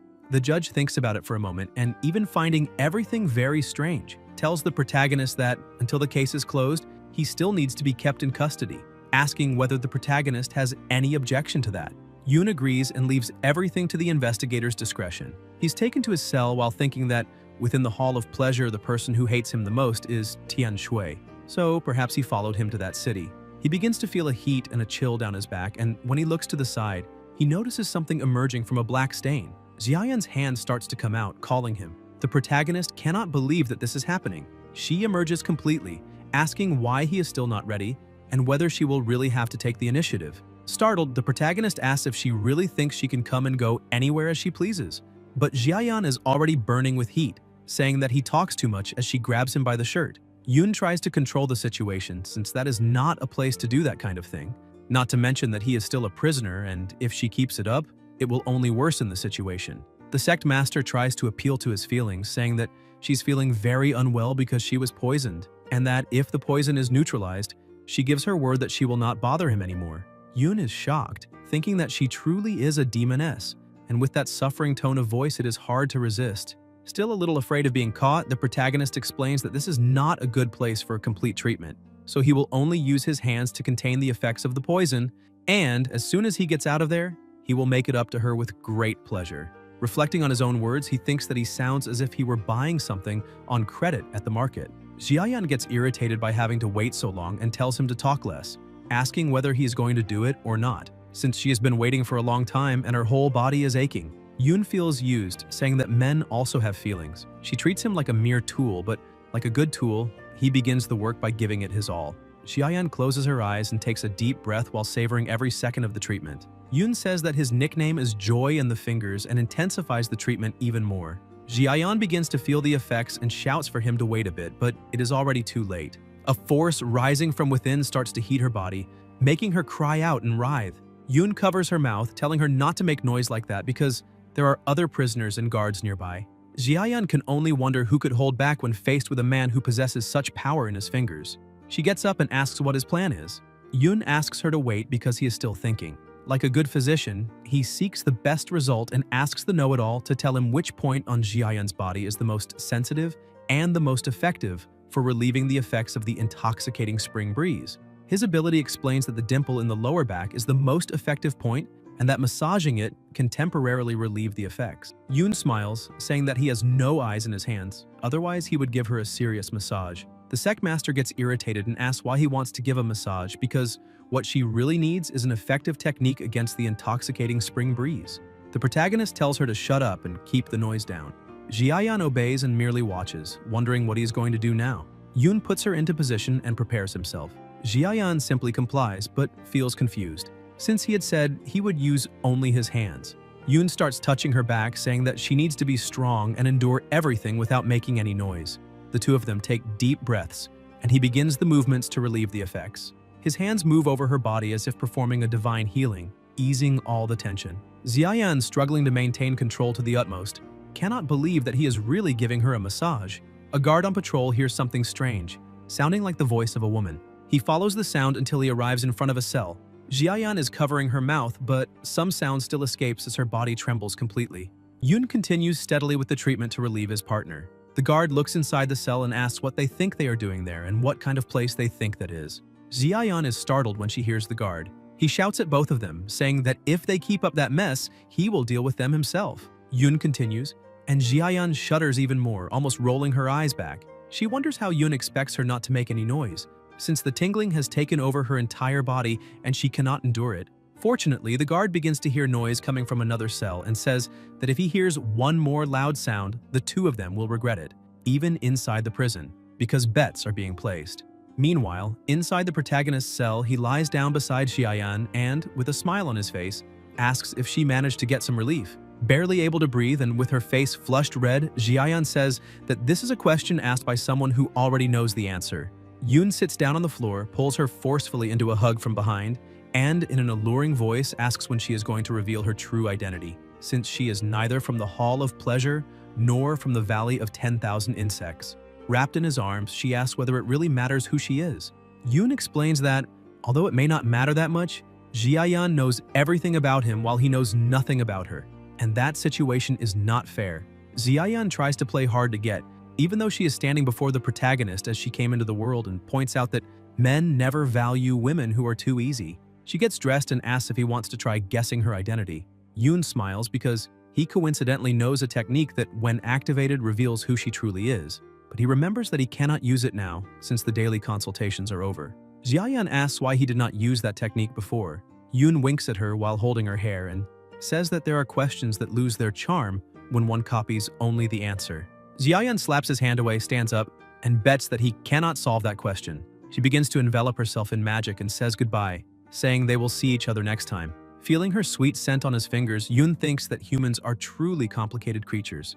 At the same time that he tries to restrain himself, he feels desperate to know. It is precisely this overlap that gives true pleasure to life. With the feeling of a job well done, he lies down and relaxes for the rest of the night. The next day, early in the morning, he goes to the hall for the trial. The judge explains that the verification has been completed and that Yoon truly had no motive to commit the crime, much less the opportunity. The talismans sold were inspected and pose no risk, so he declares Yoon innocent of all charges. The protagonist thanks the judge for his wisdom and justice. The two women begin to lament, crying for their families and questioning who the monster is that wants to destroy their families. Yoon goes to them and commits to investigating the matter to the very end and giving them an answer. He thinks that the Hall of Pleasure went too far this time, involving even innocence, something unforgivable. He returns to his residence and throws the door open, announcing to the master and to Wushan that he is back. Upset by the situation, he goes outside and sits down, telling the master that it was proven to indeed be pleasure powder, and that they should severely punish whoever set up that ambush, since the demonic palace forbids harming members of its own sect. He thinks that Ding does not count, since she was a spy from the very beginning. Hao agrees, but says that they need to find out who is responsible. Yoon states that they need to lure the snake out of its nest, because since they failed to bring him down, they will certainly plan another trap. He slams the table in irritation, saying that he cannot just sit back and wait for another innocent person to be implicated. His rage is so great that the table begins to crack under the pressure of his hand. He adds that, moreover, the manipulator behind everything is not that clever, since he only knows how to use despicable tricks, and for that he will pay for the innocent lives taken. Yoon notices that Wushan has not appeared yet and asks what happened. The master replies that she is feeling a bit unwell and therefore remains lying down in her room. Meanwhile, elsewhere inside a tea house, Tian Shui slams the cup onto the table, irritated by the situation, saying that the protagonist managed to get out of the trouble far too easily and questioning what kind of luck it was for the officials to find the silver needle. That needle was so thin that ordinary coroners would never have noticed it. Baichen begins to think about it and a few seconds later says that he already knows what to do. Tian Shui asks him to explain the new plan. Baichen says that relying on others brings too many variables. Now that everyone is in Tianluo City, they just need to choose a day when Hu is absent, and the two of them, together, can put an end to it with their own hands. He emphasizes that the city is the territory of the Orthodox sects, and that if a member of the demonic cult dies, they will be the ones thanking them. Being overly cautious sometimes only hinders progress. A swift action, leaving no chance to react, that is the plan. Tian Shui thinks the plan is good, however he wants to ensure an extra layer of safety. He asks Baichen not to act yet because everyone knows that Baichen is the protagonist's greatest enemy. If Baichen only needs to be present as a witness, he can react under pressure and end up killing a companion by accident. That way, it will be easier to explain if there is any investigation afterward. Baichen smiles, seeing that Tian Shui is impeccable in his schemes, and says he can only be grateful for the opportunity. The two toast to absolute success in their new mission. Baichen covers his mouth and with a suspicious look, begins to smile while looking at Tian Shui. Back at the temporary residence, Yoon knocks on Wushan's door, but his master says that she must have fallen asleep. Inside, she is lying down, thinking that using hands in the prison only served as temporary relief, with no idea that the protagonist has already been released. Yoon asks the master whether it is just his impression, or if Wushan is always sick. Hao tells him to stop bothering her, as she must simply be sleeping. However, she feels somewhat strange and tries to hold herself back, thinking that the Tai Su clan headquarters is there in the city. When she recovers, in 1 or 2 days, she will personally make them pay for this. Gathering all her strength, she turns over and covers her ears, thinking that that boy needs to stop knocking on the door, otherwise she will not be able to endure it for much longer. Yoon realizes that she really is asleep and says that it is better not to disturb her. His master remains silent, thinking of a way to put Yoon into the sect master's bed without him realizing it. The protagonist tells his master that he is also going to lie down for a bit because his back is hurting. That is exactly what Hao needed. He grabs a clove of garlic and throws it at the protagonist, hitting the back of his neck. He collapses unconscious, and Hao rushes to catch him, apologizing. However, Yun is like a son to him, and the same goes for Hao and his sect master. So, it is natural for a son to want to take care of his mother. He realizes that this sentence came out strange, since what is about to happen is not really what a family should do, but he decides to let it go since everyone has their role. He starts dragging the protagonist into the sect master's room and tosses him inside, closing the door immediately afterward. Outside, he feels proud because he is very devoted to his sect master. The hours pass and dusk arrives. After taking her dose of medicine, Jiayan throws the protagonist out of the room, goes to the door, and tells Hao that she was very satisfied with his performance. Her disciple smiles because if his master is happy, he is happy as well. Jiayan looks at the protagonist and says that that boy is an animal. Even unconscious, he managed to solve the problem. She asks Hao to prepare something special for Yun that night. Plenty of meat and lots of millennia-old ginseng in the soup, because her savior needs to always be ready. Hugh gets up, ready for the mission, and she returns to the room, telling him to call her when the food is ready. The master cannot believe that they stayed together from daytime until dusk, showing that the sect master is no ordinary person, much less Yun. Sometime later, everyone gathers around the table. The protagonist, a little confused, tells the master that he feels pain in the back of his neck and also feels that his dantian is empty, as if it had been completely torn out, asking whether that is because he fainted. Wushan merely watches, saying nothing. Hao serves the soup, explaining that Yun suffered an injustice and was imprisoned, full of negative energy. Perhaps they also drugged him, and the dose was strong, which is why he passed out and woke up in pain. That is something normal. Wushan laughs and agrees with everything, telling him to drink the soup that the master prepared especially for him, assuring him that after finishing it, he will feel as good as new. Yun stares at the soup and notices that the smell is bitter. His master says that good medicine is bitter, and that cultivation requires both physical effort and supplements. Only then can a person break through limits and advance. Yun feels motivated and drains the bowl of soup in one go. Hao celebrates with the sect master, pleased that the plan worked. After they finish eating, everyone returns to their own rooms. Hao goes to the sect master's room and closes the door very carefully so as not to make any noise. He asks whether she is not overdoing it, even though she was poisoned. He checked the protagonist's pulse while he was sleeping, and apparently he even has kidney problems now. She gets angry and asks whether it was she who wanted this, emphasizing that in the coming days she will go to the Supreme Heaven to demand an explanation. They dared to attack her from behind just because she had been in seclusion all these years, and now they think they can trample on her. Hao asks her to restrain herself and not wipe out the entire sect, since there are currently many orthodox sects, and they like to form alliances. Provoking them would bring trouble even to the demonic palace. Jiayan tries to calm down a little, saying that if they voluntarily hand over the antidote to the spring mist, she might consider sparing them. But her calm is as fleeting as lightning. Soon she grows irritated again, saying that Wu Xiaoshuang is hiding from her, and that Hou must go fetch her and bring her back to the Celestial City. Hao is frightened because Sect Master Wu Xiaoshuang is not like those useless orthodox figures, but her younger sister. He asks whether she is not demanding too much. The Sect Master grabs his face and tells him to choose whether he will die by her hands or by her sister's. Hao asks whether there is not an option to simply stay alive and at peace. She remains serious and says that in 7 days she wants to see her sister. Otherwise, he may live, but he will wish for death. Hao takes a deep breath, thinking that if she keeps being so fierce, no one will want to marry her. Jiayan asks whether he is grumbling out loud for her to hear and says that if no one wants to marry her, then she will kill his future wife, and they can live as devoted master and disciple for the rest of their lives. Hao is terrified and shouts that Wu Xiaoshuang is only the sect master's younger sister, and that he will go get her immediately. The sect master is pleased, saying that he is becoming a good boy. The next morning, Yun wakes up complaining that the back of his neck still hurts. He goes outside and sees that Wushan woke up early, asking where the master is. She says it is already almost noon, so it is not that early, and besides, the master went out early to buy goods and will only return after a few days. The protagonist feels drowsy even after sleeping all morning, and thinks that maybe it is because that demoness drained too much from him, leaving symptoms of yang deficiency. He remembers that days ago, even after that, he was still full of energy, but perhaps that was just a final flash before collapse.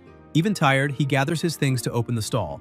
Wushan is surprised since he got out of prison yesterday and today he is already going to work. The protagonist says this is intentional, to lure the snake out of its lair. Someone wants to kill him and is even willing to attack innocents to do it, so he cannot let it slide. If that person does not want him to live in peace, then he has the duty to ensure that they also go through hell.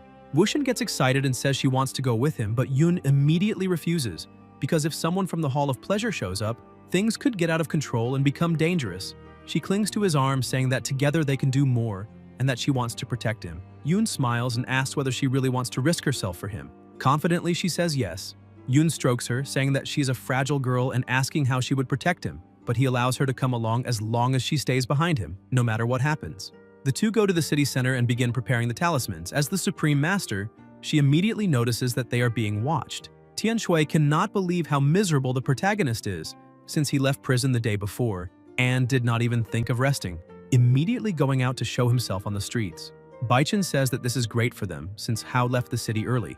He did not expect the opportunity to act to arise so quickly. Tian Shui does not hesitate and starts approaching, telling Baichen to stay put and just watch the show.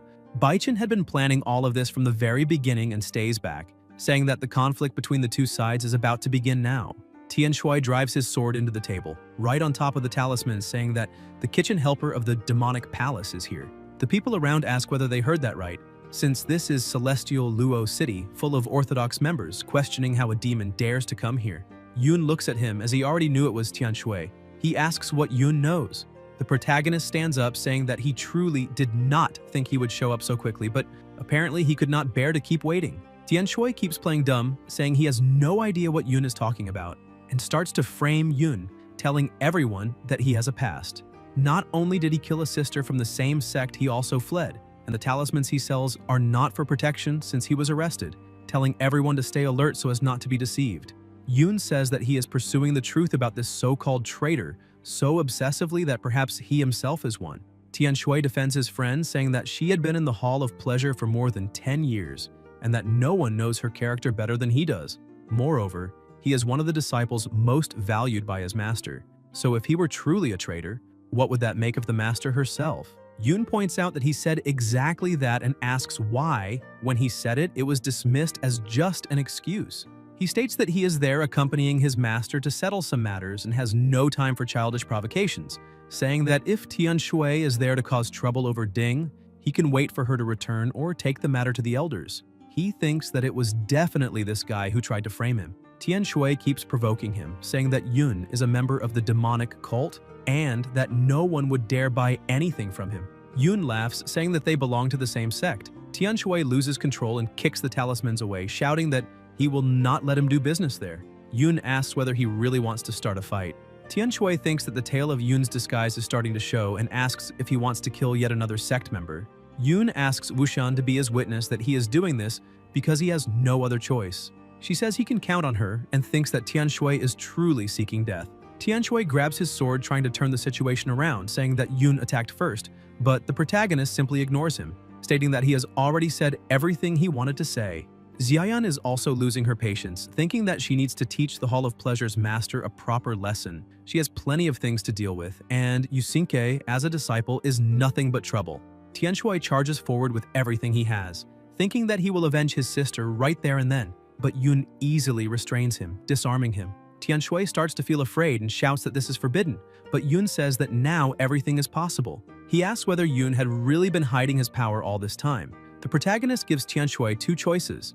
Either he dies right there, or he goes with him to the magistrate's office to explain in detail how he tried to frame him. Tian Shui asks whether he really has the nerve to kill him and tells him not to forget the rules of the cult. Yoon asks whether he really wants to bring up the rules after everything that has happened. Xiaoyan simply watches, wondering whether Yoon is actually going to kill that boy. The protagonist notices that there are many people around, and that if he snaps that piece of trash's neck right there, it will be hard to explain later.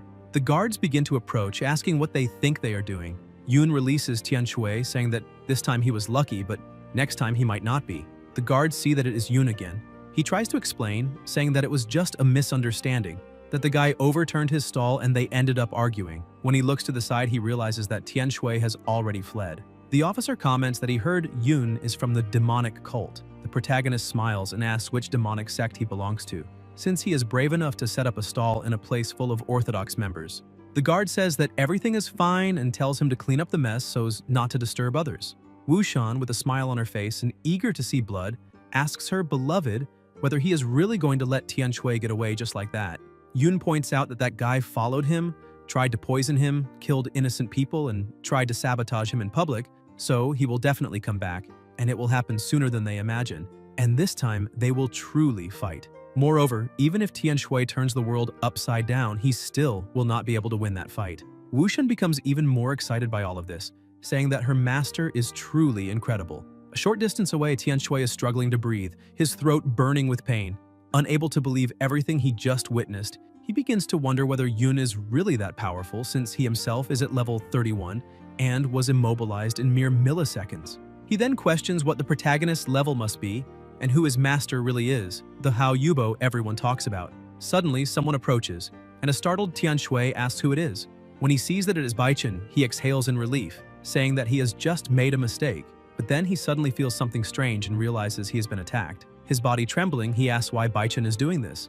Baichen simply smiles, saying that Tian Shui's love for Ding is truly undeniable and moving. But Yun is far too strong, and perhaps Tian Shui cannot face him alone, so he needs to borrow a bit of intelligence. He begins to siphon the spiritual energy into himself, while Tian Shui screams in pain. After the attack, Tian Shui collapses onto the ground without moving, and Baichen feels completely renewed. He crouches down and tells Tian Shui that he actually likes him as a person. But orthodox and demonic paths can never coexist. He is a warrior of justice, born to eliminate evil. Baichen retrieves his fan from Tian Shui's body and begins cleaning it, telling him to rest in peace and reminding him that, even as false brothers, they still share a bond. And for that reason, he will eliminate the protagonist on Tian Shui's behalf. At the Tai Shu Xiao building, Baichen has just arrived. He goes to his uncle master's door and announces that he has returned. Qi Guanjun, a disciple of Tai Shu Xiao, and uncle master to Ding and Baichen, opens the door and invites him in so they can talk properly. As they enter, Qi Guanjun asks whether anyone noticed Baichen's movements. Baichen believes they did not. Qi Guanjun then asks why Baichen returned so suddenly. Baichen informs him that his sister, Ding Ning, has died. Qi Guanjun is shocked and asks what happened, and whether the sect master already knows. Baichen takes a deep breath, saying that he did not dare send a rushed letter to inform her. He adds that they were unable to find Ding's body, but it is almost certain that she did not survive. The killer is someone from the Nine Hells demonic palace named Yun. The uncle master thinks for a moment, as the name sounds familiar, as if he has heard it before. Baichen, indignant, says that he heard the spirit of eternal light is with this young man. He did not believe it before until he personally saw him in action against someone from the demonic cult. Yun was merely a kitchen helper, yet he defeated a level 31 demonic disciple with a single strike. It was clear that he had been hiding his strength, so the chances that the spirit of eternal light is with him are very high. Qi Guanjun asks where this boy is now, and Baichen replies that he is in celestial Luo City itself. Qi Guanjun asks whether the spirit of light is with him. Baichen, wearing the look of someone plotting something, confirms that it is. During the night, Wushan and Yun are lying back on their chairs. She remarks that the protagonist had said Tian Shui would come after him that very night. Yun explains that Tian Shui deliberately waited for the master to leave before making his move, so it will not take long before he appears again, either during the night or the following day, since it is better to eliminate him as soon as possible. Wushan agrees, saying that makes sense, but then says she is going to lie down because she is starting to feel sleepy. Yun holds her, saying that they will sleep together tonight because he does not feel confident leaving her alone. Wushan blushes and asks whether that is not a bit inappropriate. Yun asks what wicked thoughts are going through her mind, since he only wants to protect her. Wushan lets go of his hand, admitting that she was thinking of going straight to Tai Shu Xiao, but says it is fine, and that she will leave as soon as he falls asleep. The two go to the room and he starts preparing the place where they will sleep. He says that with the master away, he needs to protect her, but as he arranges things, he freezes, thinking that if that demoness shows up again, things will be very troublesome. Still, he thinks he should not fear her, since she can only see him as a mere tool. He lies down irritably and Wushan watches him, not understanding the reason for his unexplained anger. The two wish each other good night, and she thinks it is better not to stress, since they have other matters to deal with that night. As soon as the candle is extinguished, Qi Guanjun and Baichen appear on the rooftop. Qi Guanjun says that he will first locate the spirit of sacred light, then eliminate it to avenge Ding. Baichen agrees, saying that he will follow his orders. Qi Guanjun notices some movement and asks who that woman leaving the room is. Baichen grows irritated at the sight, saying that Yun dared to take advantage of a fellow female disciple, which proves that he is truly a shameless demon. Qi Guanjun, also irritated, says that the Orthodox Alliance is discussing an attack on the demonic palace, so it will not take long before they act. A sect so despicable should have been eradicated long ago.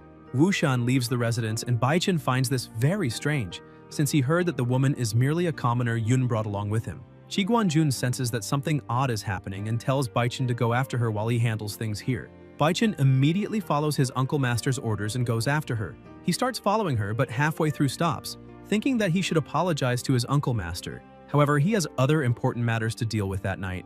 Both his uncle master and Yun are excellent resources to him, so he needs to find a good place to observe the tiger and the wolf fighting.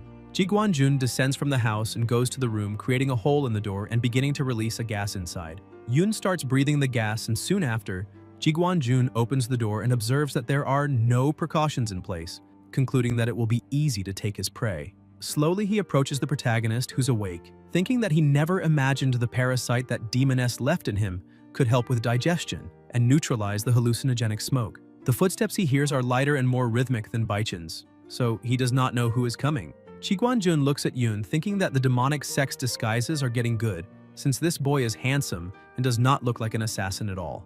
Yun goes on full alert, wondering what this man is planning, needing only a clear signal to attack. Chi Guanjun makes his first move, thinking of knocking the protagonist unconscious and taking him away. When he tries to strike, Yun dodges the attack, startling Chi Guanjun. The protagonist opens his eyes, restrains the opponent, throws him to the ground, and moves to his back. He uses the know-it-all to find out who the man is. The system reports the name Yuan Guanjun, 45 years old, currently a disciple of Tai Shu Xiao, uncle master of Ding and Bai Chen. Level 41, possessing the talent Celestial Void Step.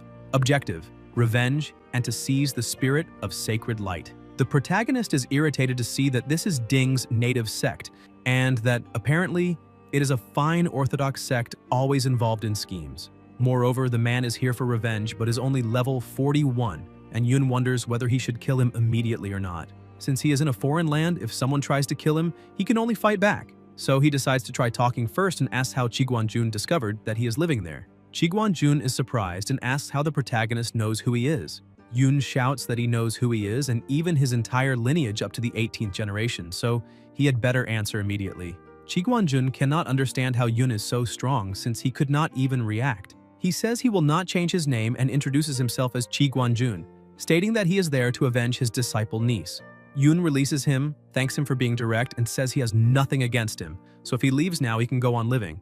Chi Guanjun, still unwilling, says that it was Yun who killed his niece, so he cannot let it go.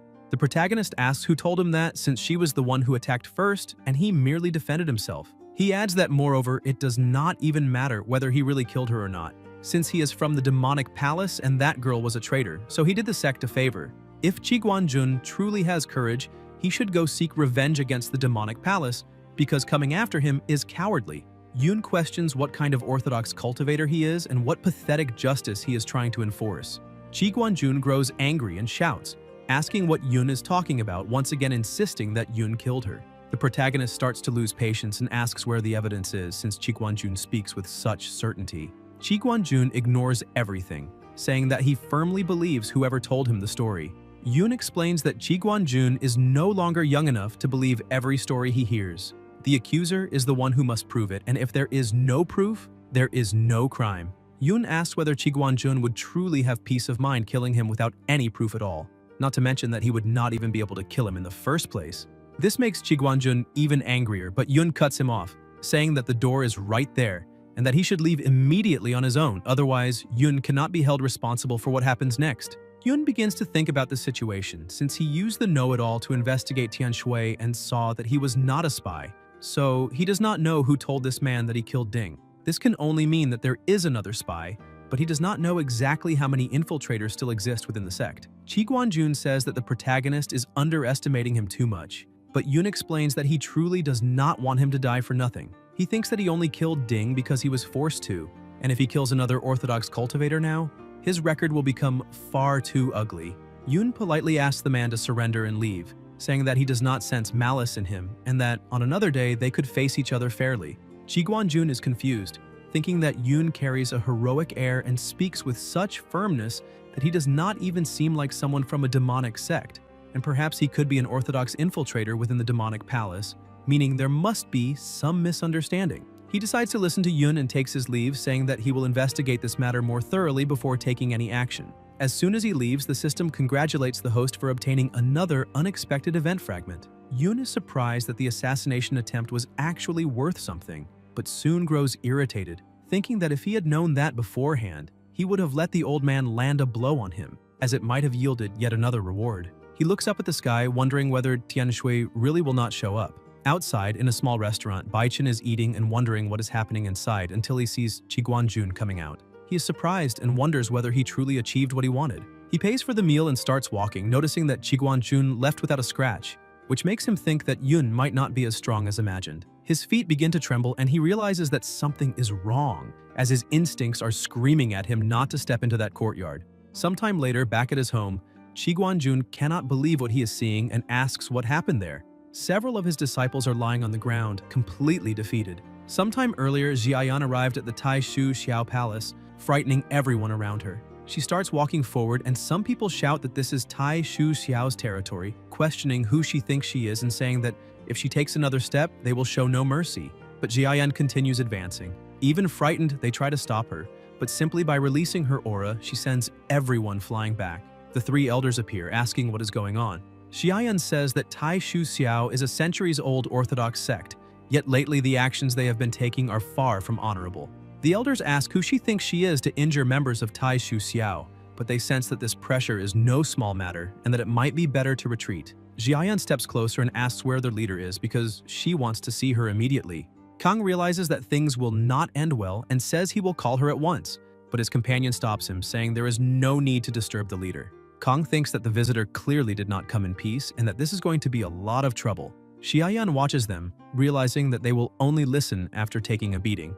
One of the elders says that the leader is busy with important matters, so they will deal with her themselves. 25 seconds later, all three are lying on the ground. Jiayan asks whether they really are the elders of Tai Shu Xiao, and whether that was serious, if that is all they have. Apparently, she spent a few years in seclusion, and they grew so complacent that they even forgot how to cultivate. She asks which of the three will go call the leader. They look at each other, then all run to the leader. The other members keep their distance, whispering among themselves. Kang kneels in front of his master and asks for help. She sees that the other two have also been beaten and asks what is going on. The girl says that there is a woman at the main entrance who wants to see the leader. She stands up asking what woman this is and heads there. The three elders begin to wonder whether they should go as well, since if they do, they will be beaten again. The leader asks why they are standing still and orders them to follow her to the main hall.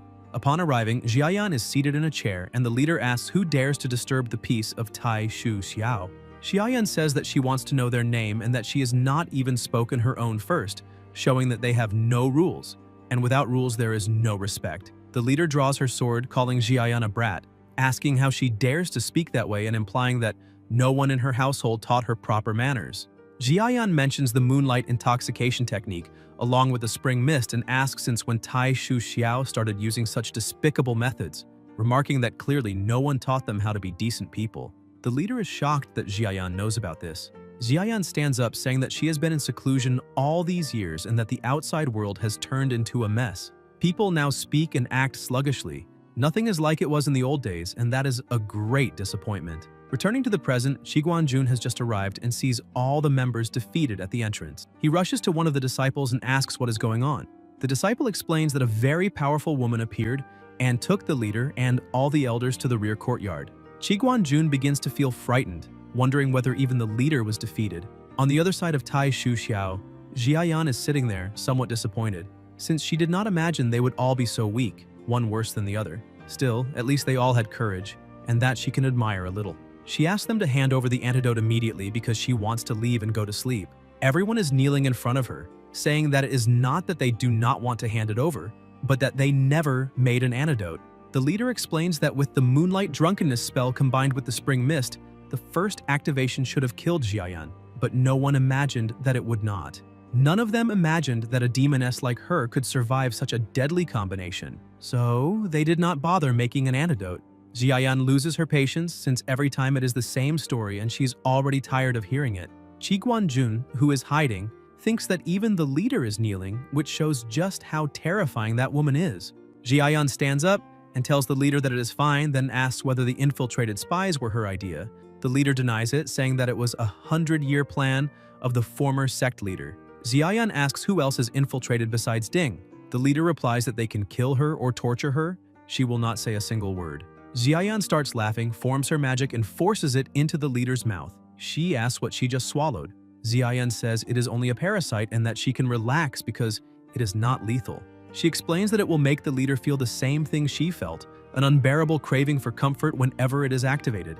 And if there is no one to relieve it, it will be like venomous ants devouring her bones, becoming endless torment. The leader panics and asks if that is really true.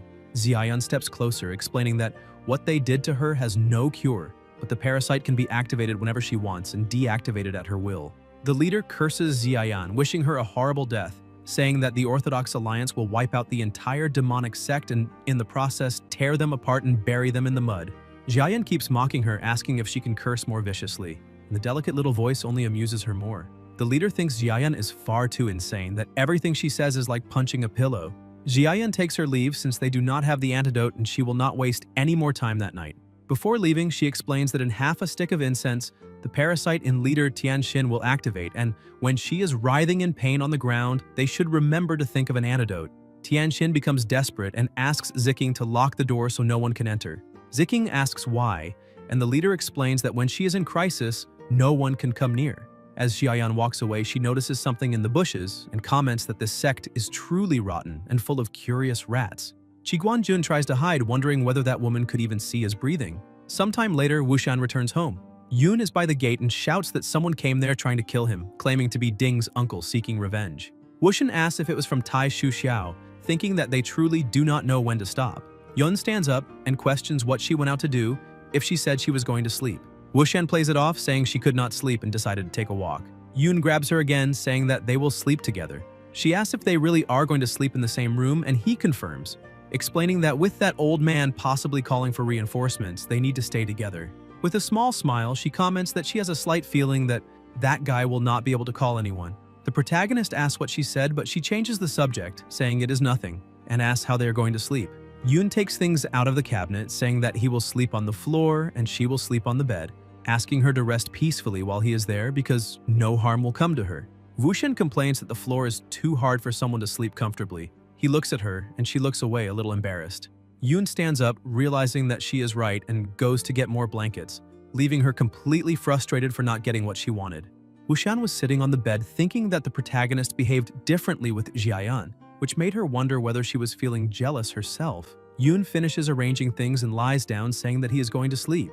Wushan asks if there is someone he likes, but the protagonist replies that there is not. She stands up, startled, thinking that he answered too bluntly. Yun continues, saying that he does not think there is anyone special like that. She becomes even more upset by the answer, but he decides to be honest, since they are close. The protagonist explains that, in truth, there is someone for whom he feels a certain interest.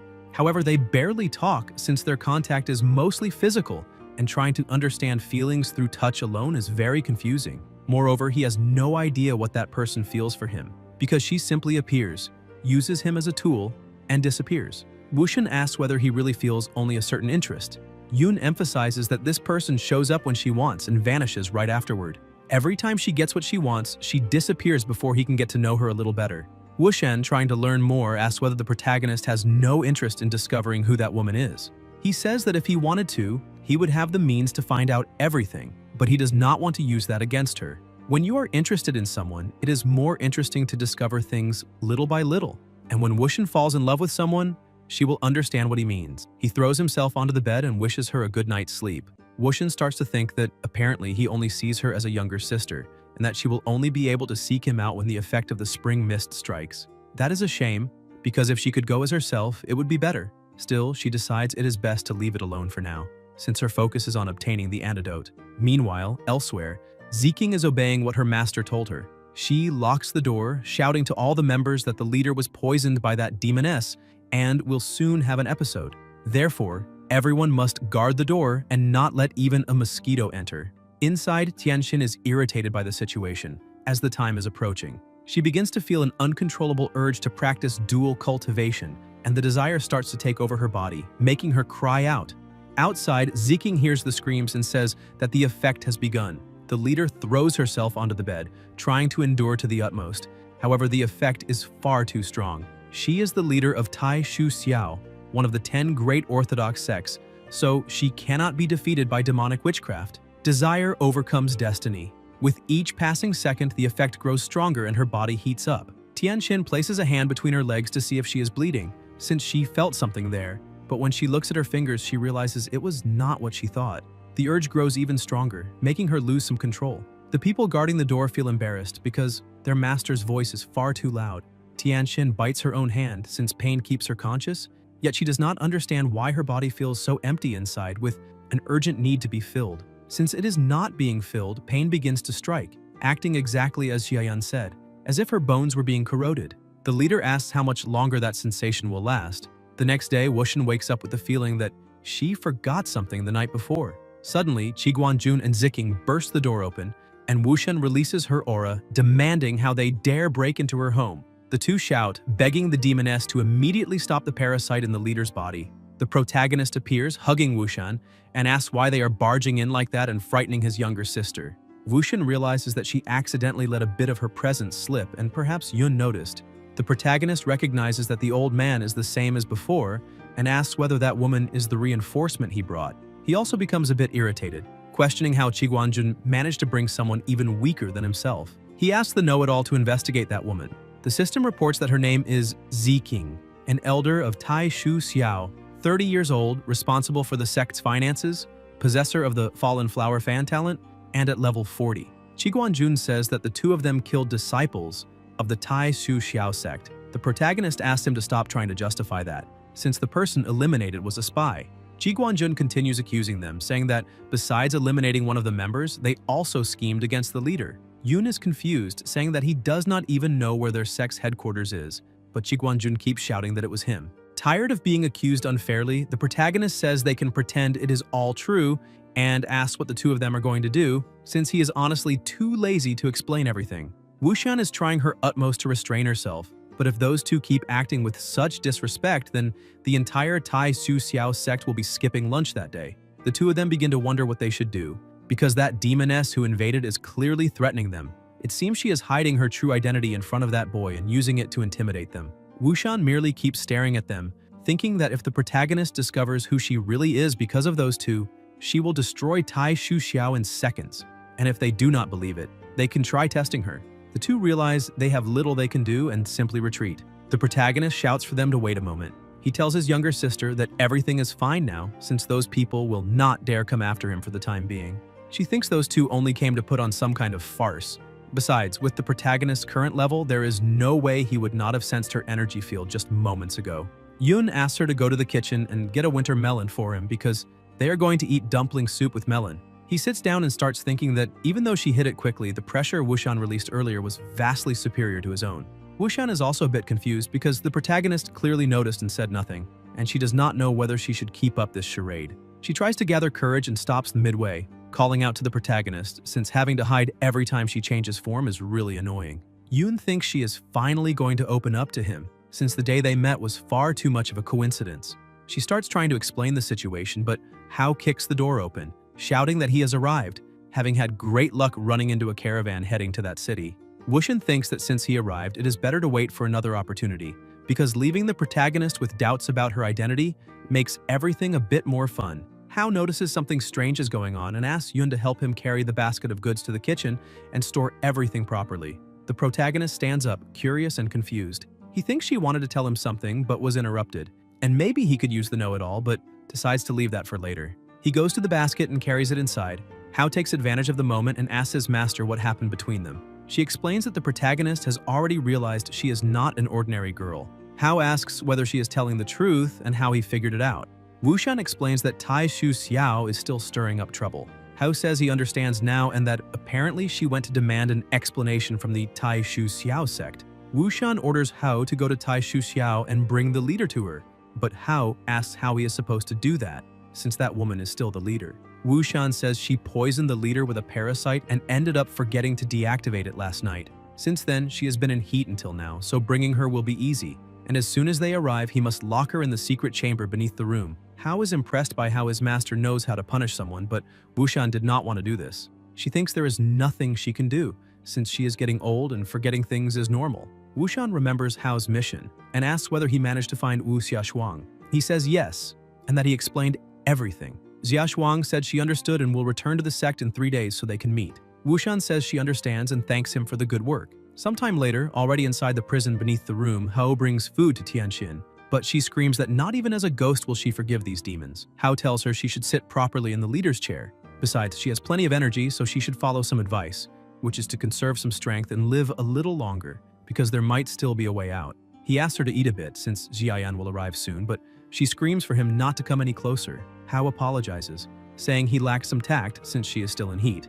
The leader calls him filthy and shameless. However, he says that when the Orthodox sect attacked Jiayan, they used similar methods, but now that those methods are being used on the other side, they suddenly become filthy and shameless. Moreover, if she had handed over the solution earlier, she would not be going through all of this. Tianxin says they were only trying to act in the name of justice, but Hao starts to grow irritated, saying that in this world there are laws and governments. Those who are registered are called orthodox, and those who are not are labeled demonic sects, yet all taxes are duly paid. Even so, Tianxin still thinks she can pass as righteous. Hao tells her to mind her own sect and stop meddling in other people's yards. That way, everything could remain peaceful for years. The demonic palace never infiltrated spies into other sects. And now, if the topic is who uses dirty methods, it certainly does not seem to be the demons. Tianxin retorts that those are just pretty fallacies, because the techniques of the demonic sect are all poisonous and treacherous, and everyone knows that. Hao points out that even if they are treacherous, they do everything behind closed doors and do not go around harming others, so she is the one sticking her nose where it does not belong. Jiayan arrives saying that things seem quite lively there. Hao explains that Tianxin was giving him a moral lecture. Tianxin questions how they supposedly do not harm others, and brings up the murder in Celestial City a few days ago, asking whether that was not their doing. Jiayan deactivates the parasite and Tianxin realizes the sensation has faded. Jiayan says that reaching level 50 is not easy, and that Tianxin must have suffered a great deal, and if she wants to maintain that cultivation, she had better think about how to cure the poison they placed in her. Tianxin insists there is no antidote, but Jiayan says that the moonlight intoxication combined with the spring mist is a creation of Tai Shu Xiao itself, and if they manage to combine it, they must be able to undo it. Jiayan says she will not believe those idiotic claims that there is no solution. Moreover, she heard that Tianxin's technique requires purity of body and soul. Tianxin grows worried and asks what she intends to do. Jiayan says she found a promising talent and wants to train him very well, so Tianxin shouts for her to shut up. Jiayan steps closer, saying she heard very clearly when Tianxin said demons are treacherous, and she was right. The name Divine Punishment is a joke. Meanwhile, on the surface, the protagonist lights the fire and wonders why Wushan hides herself so much, and perhaps she is also an orthodox infiltrator. But if that is true, the sect has become a complete mess, since there are far too many spies. Besides, she is much younger than him, yet her presence is overwhelmingly superior. He only reached his level because of the system, but she achieved everything on her own. That is a true genius. Therefore, it is better to use the know-it-all technique and confirm it right away before something goes terribly wrong. Wushan returns to the surface and realizes the effect is starting again, but she does not know what to do. Whether it is better to wait and assume her normal form or go as she is and explain everything at once. Suddenly, Yoon steps outside and asks the know-it-all to identify her true identity. At the same moment he uses the ability, she admits that she is that demoness. The ability reports that she is Wu Xiayan, the leader of the demonic palace, currently at level 90, in a state of being poisoned by a rare toxin. The protagonist is shocked to discover that she is the leader, as he had thought she was a senior from the Valley of 10,000 Insects. Wushan asks them to stop talking, saying she is starting to have an episode, and asks him to help her, but the protagonist is completely confused by the situation. He asks if she is Wushan, then confirms that she really is Wushan, but he no longer even knows what he is saying. Moreover, he always saw her as a younger sister, but that other woman who appears is completely different. Wushan throws herself at him, stating that she is that woman and that she is in great pain at that moment, so she needs him to help relieve it, asking him to hold her tightly. Yoon lifts her into his arms, and the leader says they need to go to the woodshed. He carries her there and sets her down. She tells him to act quickly, asking whether he really wants her to do everything herself. Wushan says she is trying to distract herself, but regardless of the form, she is still the same person. The protagonist says this is too much information and that his brain has completely frozen. The leader grabs him, saying she will help him calm his mind a bit. Yoon realizes that she truly is the same person, yet feels as if he is committing a crime. Wushan grows excited and pushes him back, explaining that Tai Shu Xiao still refuses to hand over the antidote, so he needs to get used to her coming to look for him. They begin dual cultivation, and now, with everything laid bare, things become even more intense. With her switching forms in the middle of cultivation, Jiayan asks whom Yun likes more, her as Jiayan or Wushan. The protagonist looks at her irritably, saying he has already had too many revelations in one night. First he thought she was a senior from the Valley of 10,000 Insects.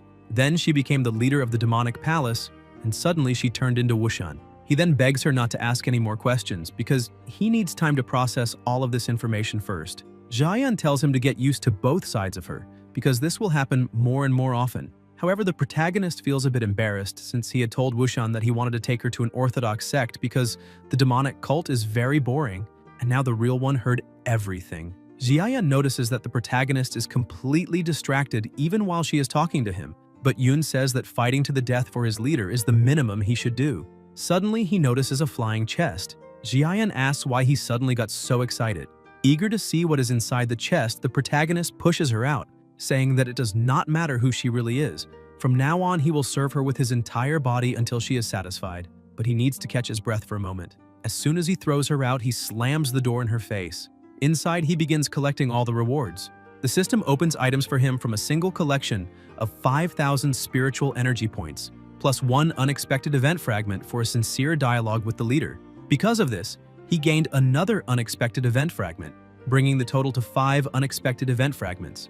Now he has the option to fuse a talent. He gives the command to fuse, and a few seconds later the notification appears that he has acquired a new skill. The new skill is self-detonation, and its effect is to ignore the opponent's level and bring both sides to total destruction. Even though it is a single-use skill, it is absurdly powerful. When there is absolutely no other way to win, he can simply blow everything up. At the Tai Shu Xiao sect, Qiguanjun and Baichen meet. Baichen asks his uncle master if something happened there, since on the way he saw all his fellow disciples looking gloomy as if they were in mourning. Qiguanjun says he still does not know everything, but the leader was captured. Baichen is shocked and asks how that happened. His uncle master explains that it was the work of those people from the demonic cult, and that his master already went up the mountain during the night to ask the Grand Master for help. Baichen cannot believe that even the Grand Master was alerted, and it seems those lunatics completely lost their sense of proportion, all because of a 19-year-old kitchen helper. Qiguanjun says that things got out of control and that Baichen no longer needs to return to the cult, as his identity will be restored. Even so, he still does not understand why that demoness is hiding her identity in front of Yun. Baichen says he understands and thinks that his plan went down the drain, since the ideal outcome was for Qiguanjun and Yun to destroy each other while he profited from it, but now he will have to wait for a new opportunity. Meanwhile, deep in the forest, Ziking arrives at a cave and shouts for the Grandmaster, begging for help. Back at the protagonist's base, Wushan takes him to the underground prison and introduces him to the leader of the Tai Shu Xiao sect, explaining that it was this woman who poisoned her with the curse. Tianxin asks what they are planning to do, saying she would rather die than give in, and that if the protagonist dares to try to touch her, he will be castrated immediately. Hao is shocked to see that his master revealed her identity in front of the protagonist. Wushan asks what Tianxin thinks they are going to do. Tianxin realizes that her body is not moving. Wushan explains that within the demonic palace there is a faction called the House of Joy. There, disciples cultivate the dual union technique, gaining power through joint practice. Her disciple has not yet learned everything, so she will have to teach him personally, which will take some time, and leader Tianxin arrived as a gift fallen from the heavens. Tianxin says that if the protagonist dares to touch her, she will bite herself to death. Wushan laughs, saying that if she activates the parasite in Tianxin's womb, she will not even be able to articulate a sentence, let alone bite herself. The protagonist realizes what is happening and says that he has more important things to do. He says he will leave the talk to them and asks how they are treating him. The leader merely watches, saying nothing. Inside his room, he thinks that to Wushan, he is nothing more than a cauldron, something she wants to use to cultivate with Tianxin, absorb her cultivation, and transfer it to Wushan. Even if that is true, he does not understand why he feels so uncomfortable. He thinks that she is the master, while he is just a kitchen helper, and that all of this started by chance, with him being the one at fault for getting carried away. And even though they say that one day as a couple is worth 100 nights of gratitude, they already spent both day and night together. That woman truly is a demon, cold and without feelings. Wushan touches his back and asks whether he got angry. Yun asks whether she should not be interrogating Tianxin in the basement. She explains that she saw him leave with a grim expression and thought it would be better to come talk to him instead. Yun turns to the side and asks what there is to talk about, saying that he is going to sleep. She hugs him tightly, making full use of her hands, saying that it is still early. He says that she can do whatever she wants, since he cannot resist her anyway. The leader uses the thousand shakes technique while saying that when Yun eliminated Ding, at that moment, she thought he was perfect for the demonic sect. But when he was placed in front of a beautiful woman, he acted like a saint, and she wants to know why. Feeling unwell because of the thousand shakes technique, he explains that the parasite inside his body makes him only interested in her. Wushin gives in, saying that from now on he can act like a real man. Yun asks if she's having another episode. The leader says that he did a good job earlier and that the episodes do not return so quickly. He looks at her and asks what is going on. Wushin explains that all of that was just to scare Tianxin, stating that he is her man and will never be shared with another woman, and that as long as she does not grow tired of him, he will be a cauldron for her alone. Besides that, she needs to make full use of everything he has, since there is no more useful cauldron than him in the entire world, asking whether he accepts serving her without hesitation. The next morning, the protagonist is washing fruit when he notices someone approaching. A woman introduces herself as Tiankan from Tai Shu Xiao. Yun also introduces himself as a nobody. Tianxin appears and greets her sister.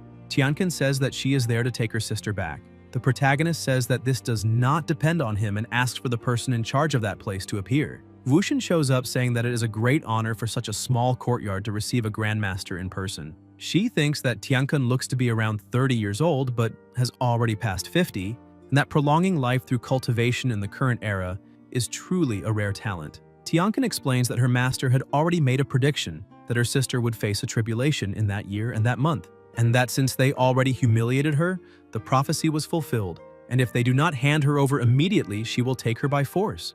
The protagonist asks her to be more careful with her words since her sister was indeed captured, but there was no humiliation. Tiankan questions how there was none, saying that she was informed that they placed a parasite inside her that, when activated, awakens an uncontrollable desire for dual cultivation, and asked how that could not be humiliation. The protagonist says that it was just a scare, a small reprisal, nothing more. The Grandmaster asks whether they already knew about the prophecy and therefore restrained themselves, saying that this was exactly what one would expect from a demonic sect, since they ruined her destiny. The three of them do not understand what she is talking about. Tiankan admits that she infiltrated agents into the demonic sect precisely to find a chance to poison the leader, all for the sake of her sister.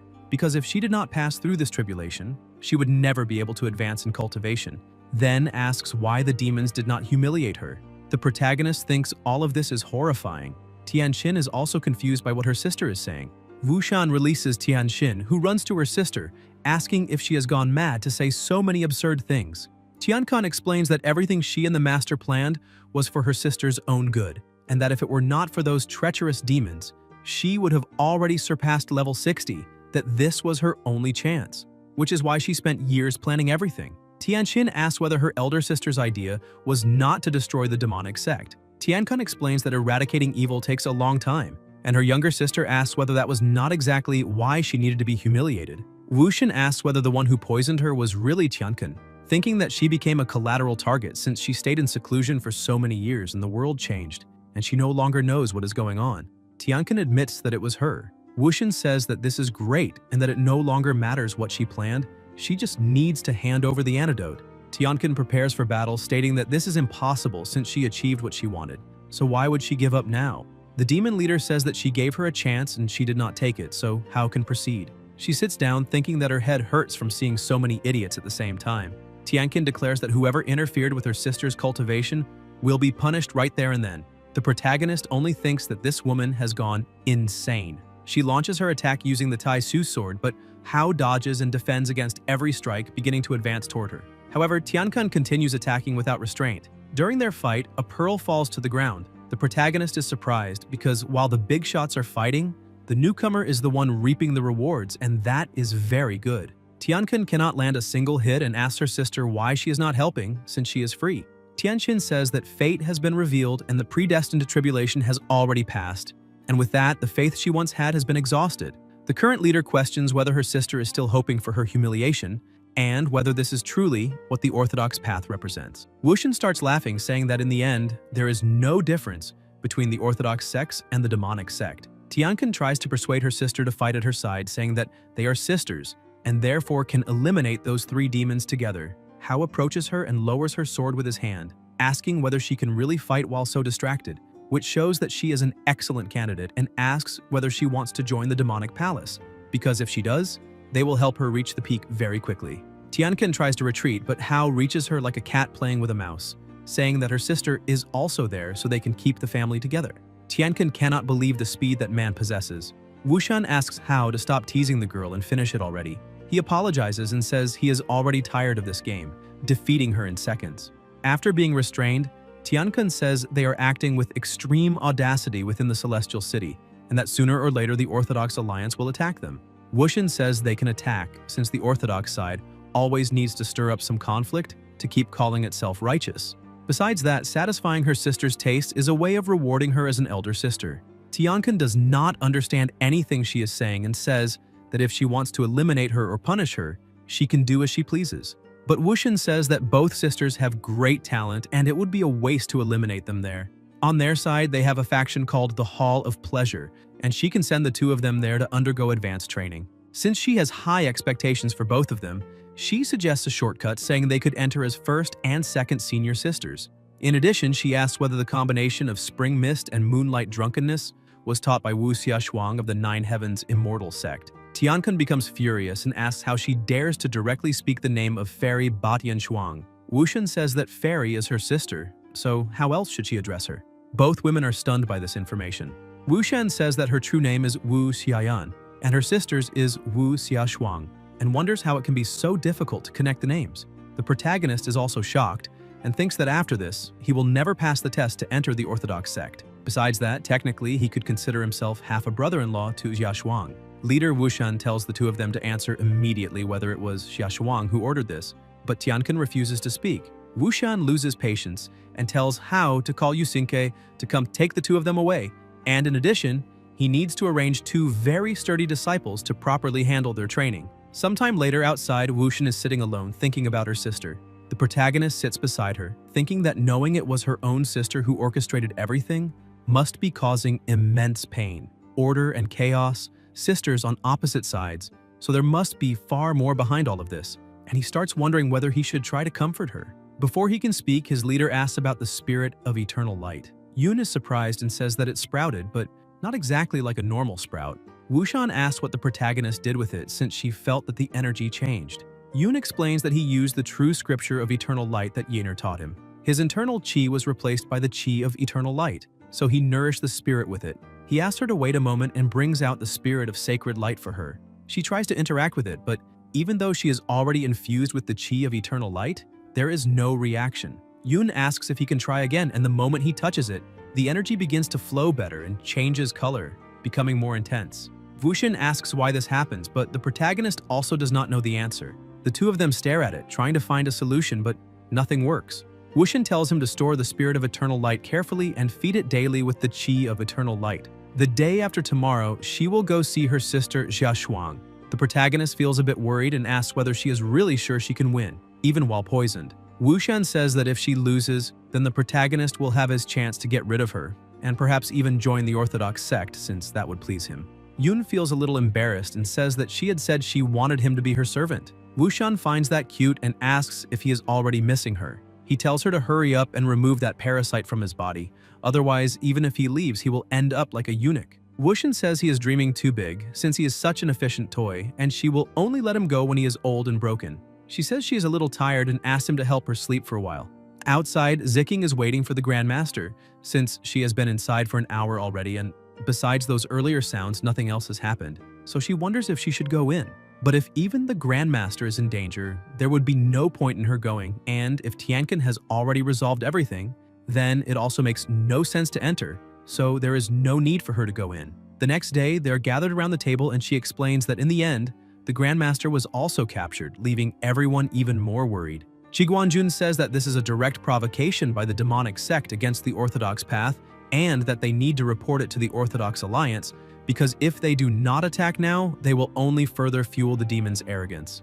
Sai, who is standing by the door, starts laughing, thinking that it is already time for them to fight, because if they do not fight, how is he supposed to profit from the conflict? Jiayan goes to meet her sister Xiaoshuang and asks if she is well. Jiayan remarks that her sister really is a good sister, since she sent someone to poison her. Xiaoshuang explains that she did not want to see her sister blinded by obsession. Since their master is dead in both body and soul, and in trying to bring him back, her sister cultivated the soul-devouring technique of the 9 abysses. So how many lives has she already harmed? Besides that, the war between gods and demons has long been forgotten, and the people live in peace without bloodshed, which is a good thing, but if her sister brings the master back, no one knows what might happen. Xiaoyan asks whether Jia Shuang did not love the master that much, and whether she did not risk her own life for him when he fell.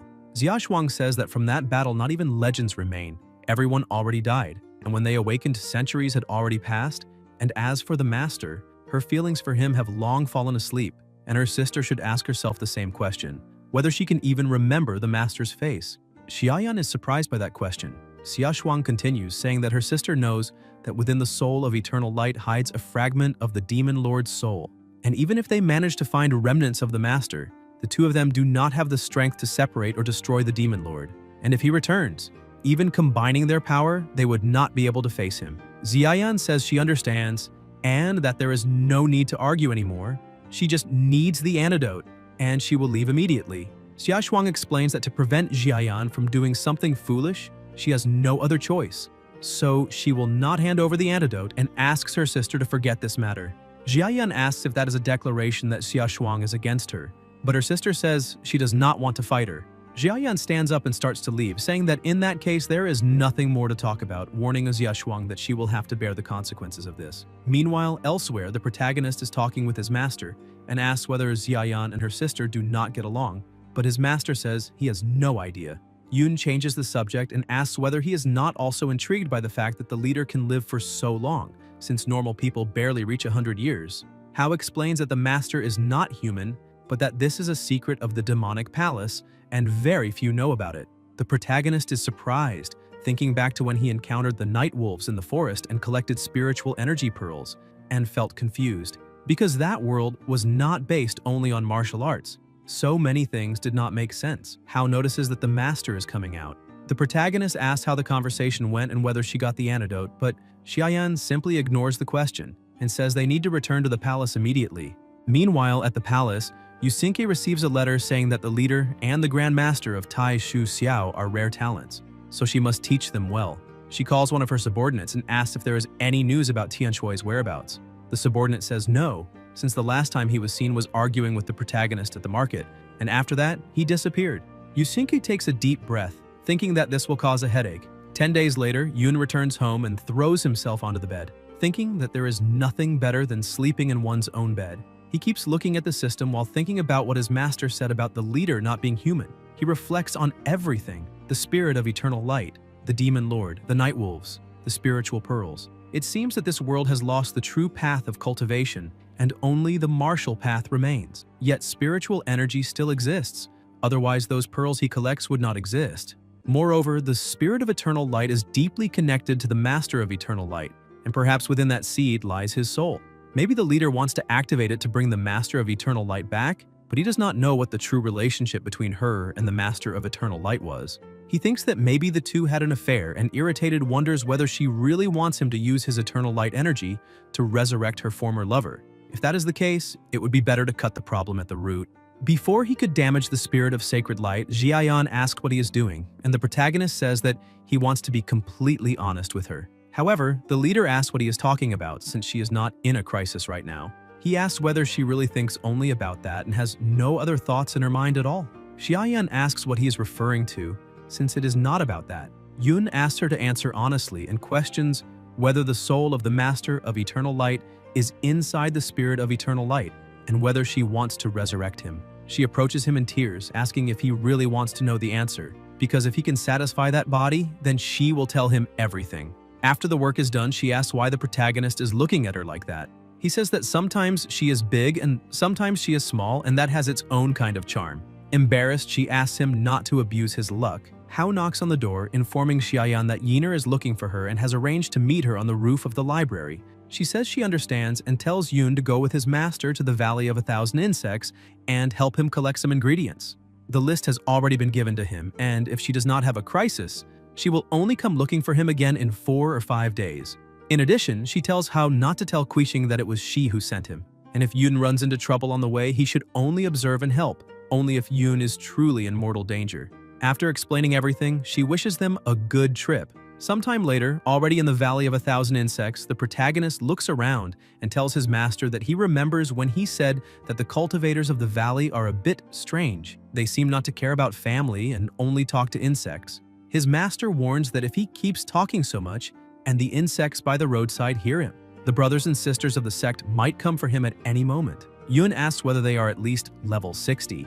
His master says that the protagonist is also level 60, but fragile like a roasted duck, since he has never refined his body and is full of weaknesses. Moreover, the master of the Valley of 1,000 Insects, called Quiching, is level 79, and the 3 disciples are all above level 65. On top of that, there is the fact that he is constantly drained by the leader, so maybe he even has weak kidneys by now, but Yun says that is slander since he can handle it just fine. A little further ahead, they reach the edge of a cliff, and the protagonist asks whether they have already reached the end of the trail. However, his master simply jumps down from above. Yun looks down, thinking that he has never trained landing techniques, and, as his own master said, he is a roasted duck, so his body will not withstand that fall. He asks his master if he will catch him at the bottom, but receives no answer. He realizes that the damned old man is ignoring him or has simply gone deaf, and that the leader must have given him secret instructions. Suddenly, someone approaches and asks which sect brother the protagonist is. He turns around in surprise, and the girl says